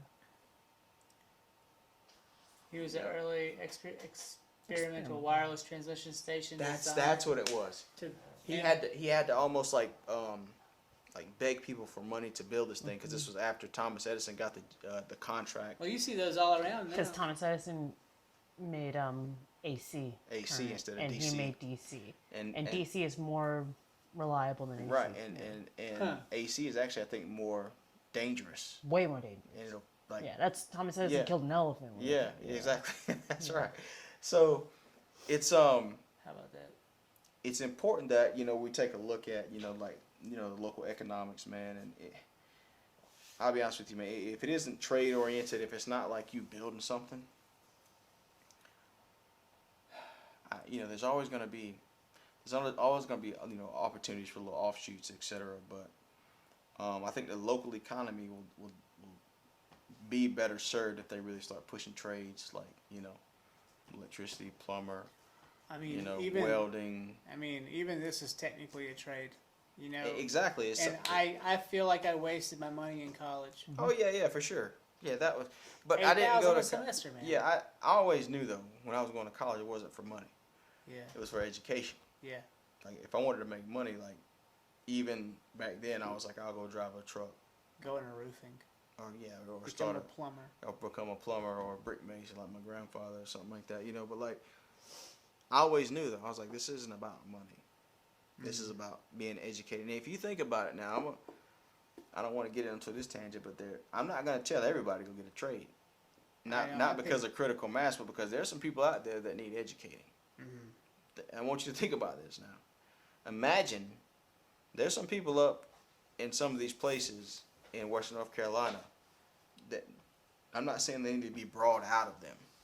That's not what I'm saying. What I'm saying is they need to be exposed, or they expose themselves At least travel. to different cultures and realize, like, All right. there's certain, You don't have to live this way. differences. Yeah, sometimes their way of life is better. Sometimes it's not. You know what I But mean? they'll never know unless they They- go out of their box You got that right. or their glass, whatever you call it. They need to be exposed. So It's bad. I've Yeah, I seen know. Some people. Oh yeah, for sure. Like I grew up here, so it's like, even in high school, man, like the level of exposure that some of these folks had, Some of them never they just left. they just I mean, had we're no into idea. almost our fourth decade, right? And I go back to Hickory and like they're just still there. it takes all types, man. And They never left Plattall. Like that's what we called it, Plateau. Yeah. And they just never left, and you're Right. like, whoa. And at the end of the day, you know, if that works for them, fine. However, the world as a whole can't operate that way. Yeah. You know, like you And can't. it doesn't. I mean, Yeah. the world as a whole is very dynamic and diverse, and There you go. And over time, you know, you're destined to cease to exist if you don't become more diverse. yeah. You know, like the best companies, the best teams, the best countries, the best. You know, what I mean, they're diverse. They're not any one group. What speaking on that, like if you could go back and talk to yourself or someone like you when you or they are 16 or even 14 years old, what would you say to yourself? What advice would you give? Man, I wouldn't change a thing. And I'm not saying it, you know, arrogantly. No, I know. I would probably tell myself to pay more attention to certain things. Yeah. You get what I'm saying? Like really key in on certain things, and that probably would have taken me down a different path. But I wouldn't tell my old self like, "Hey, don't do this, don't do that," because I never made, you know, any type of, you know, misstep, and it didn't turn out better, or I learned a lot from it. So there's nothing I would So more or less, you would advise them to just go with it. capitalize on the real opportunities, maybe, Yeah. to see what would happen. You But know what more I or mean? less live it. But and, live it the same way. Let the good and the bad come. It's going to come whether you want it to or not. You can't stop it from You got that happening. right. Yeah, you got that right. Yeah. And then just kind of like try to perfect your decision making at an earlier age, maybe. Yeah. Because like my decision making now is it's bar none in comparison to what it was when it should be. I just remember I would get like caught up because I would like have money when I was super young, like 17, 18. Like I had my money from Krispy Kreme when I worked there. Yeah. And I would just have this desire to go spend all of it at one time because Right. I was just a foolish child. Right. You know, it was like going to the candy store, or in my case, going and buying a snowboard, Mm-hmm. which was a passion of mine. But where my thought processes weren't was, how are you going to make money with this? Is this going to help you make more money? Is this going to be a succubus of your time? Is it worth it? And sure, passions are passions. You want to go after them when you're young. Yeah. But Well, I mean, hey, I don't think there's anything wrong with any of that stuff that you just said. I raised myself $550 in cash. Yeah. And I took it straight to the board shop and bought that board. Hey, And I had like 75 left over. that's what it takes sometimes, man. You know what I mean? But that board probably took you places that $500 could never. It's that red one. You know what I'm saying? It's That- retired. Yeah, that's what I'm saying. That board took you places that money could have, in its money form, could never take. I had you know? experiences with it. That's right. My wife broke it one night. She cut a flip on it on accident and it snapped. You know? Got caught in the mud. Yeah, you say your wife though. Think about that. Like Mm-hmm. from 16 until then, Well, no, How old she were you? was 22 at the time. that's still a long time. So I had retired the red board, Yeah. and I'd picked up Whitey the GNU there. The GNU. The GNU shaped like Yeah. a joint. It's a weed joint. Oh, is that what that is? Okay. Yeah, All right. it's shaped like a weed joint. But I was on that one, and she was on the airwalk, and we were coming down Sugar Mountain, and she got stuck in the mud, and she cut a flip, and it snapped because it was made out of some type of foam. They don't make them that way anymore. Right. But hindsight, the stories are great, you Right, know. right. And she had that board for maybe a season or two. Right. So, yeah, 22. That was 18 years ago. Yeah, it's crazy. Man, we're getting old, man. What are your hopes and dreams for your family? Man, Unique, tiny. that's a big one, man. But simply put, my hopes and dreams for my family more so would be, to become more of what we already are. To grow, then. To grow, like, Does that mean? to actually, like, because my family has we got a lot of expertise, man. A lot of expertise, and like between my brother and I, there's, like, I told him one day, I was like, we've never been able to come across any scenario, and I mean, we've been in some wild ones, that like, if I didn't know what to do, he didn't know. You know what I mean? It was kind of like either I did or he didn't. Yeah. And then if we didn't know it, like, we figured it out real quick. You know what I'm saying? So like more of that aspect towards, you know, applying our skills to like, you know, whether it's business, whether it's, you know, any type of, you know, like humanitarian effort. You know what I mean? It could be like a nonprofit, whatever it is, just to be more of what we already are. When you Because say, like I don't even get into like money and success. Like those are such like fleeting things. You know what I mean? So if we were just more of what we were, like man, I know like generations to come would be like real change makers, and we are change makers to an extent.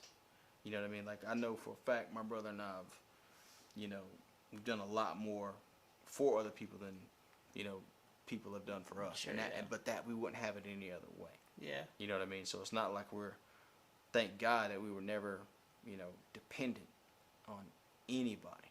You know what I mean? Like, got up and handled business every day since we've been here. yeah. You know, so just more of that, or maybe like teaching other people how to be. Well, and so you talk about growing. Are you an uncle? Yeah, man, I got a niece and nephew. You got a niece and nephew, Oh, yeah. and you mentioned in passing a minute ago Yeah. that you want to grow your own family. Yeah, too. at some point, yeah, I'll have to have some kids one day. you I know. mean, I'm guys about can to be take their 30. time. Yeah, I'm about to be 39. Yeah, you're just shy of me. I'm 39 now. Yeah, so I mean, my cutoff probably is like what 41, 42 or something like that. No, Sean. I mean, Sean Connery had children at 60. Yeah, I mean, like if I wanted to, like, you know, like set a goal, I said like 41. But like your first kid, you know what I mean? That'd be good because then by the time they retire, by the time I retire, they're going to college or something. You know, You that'd got be anybody great. in mind?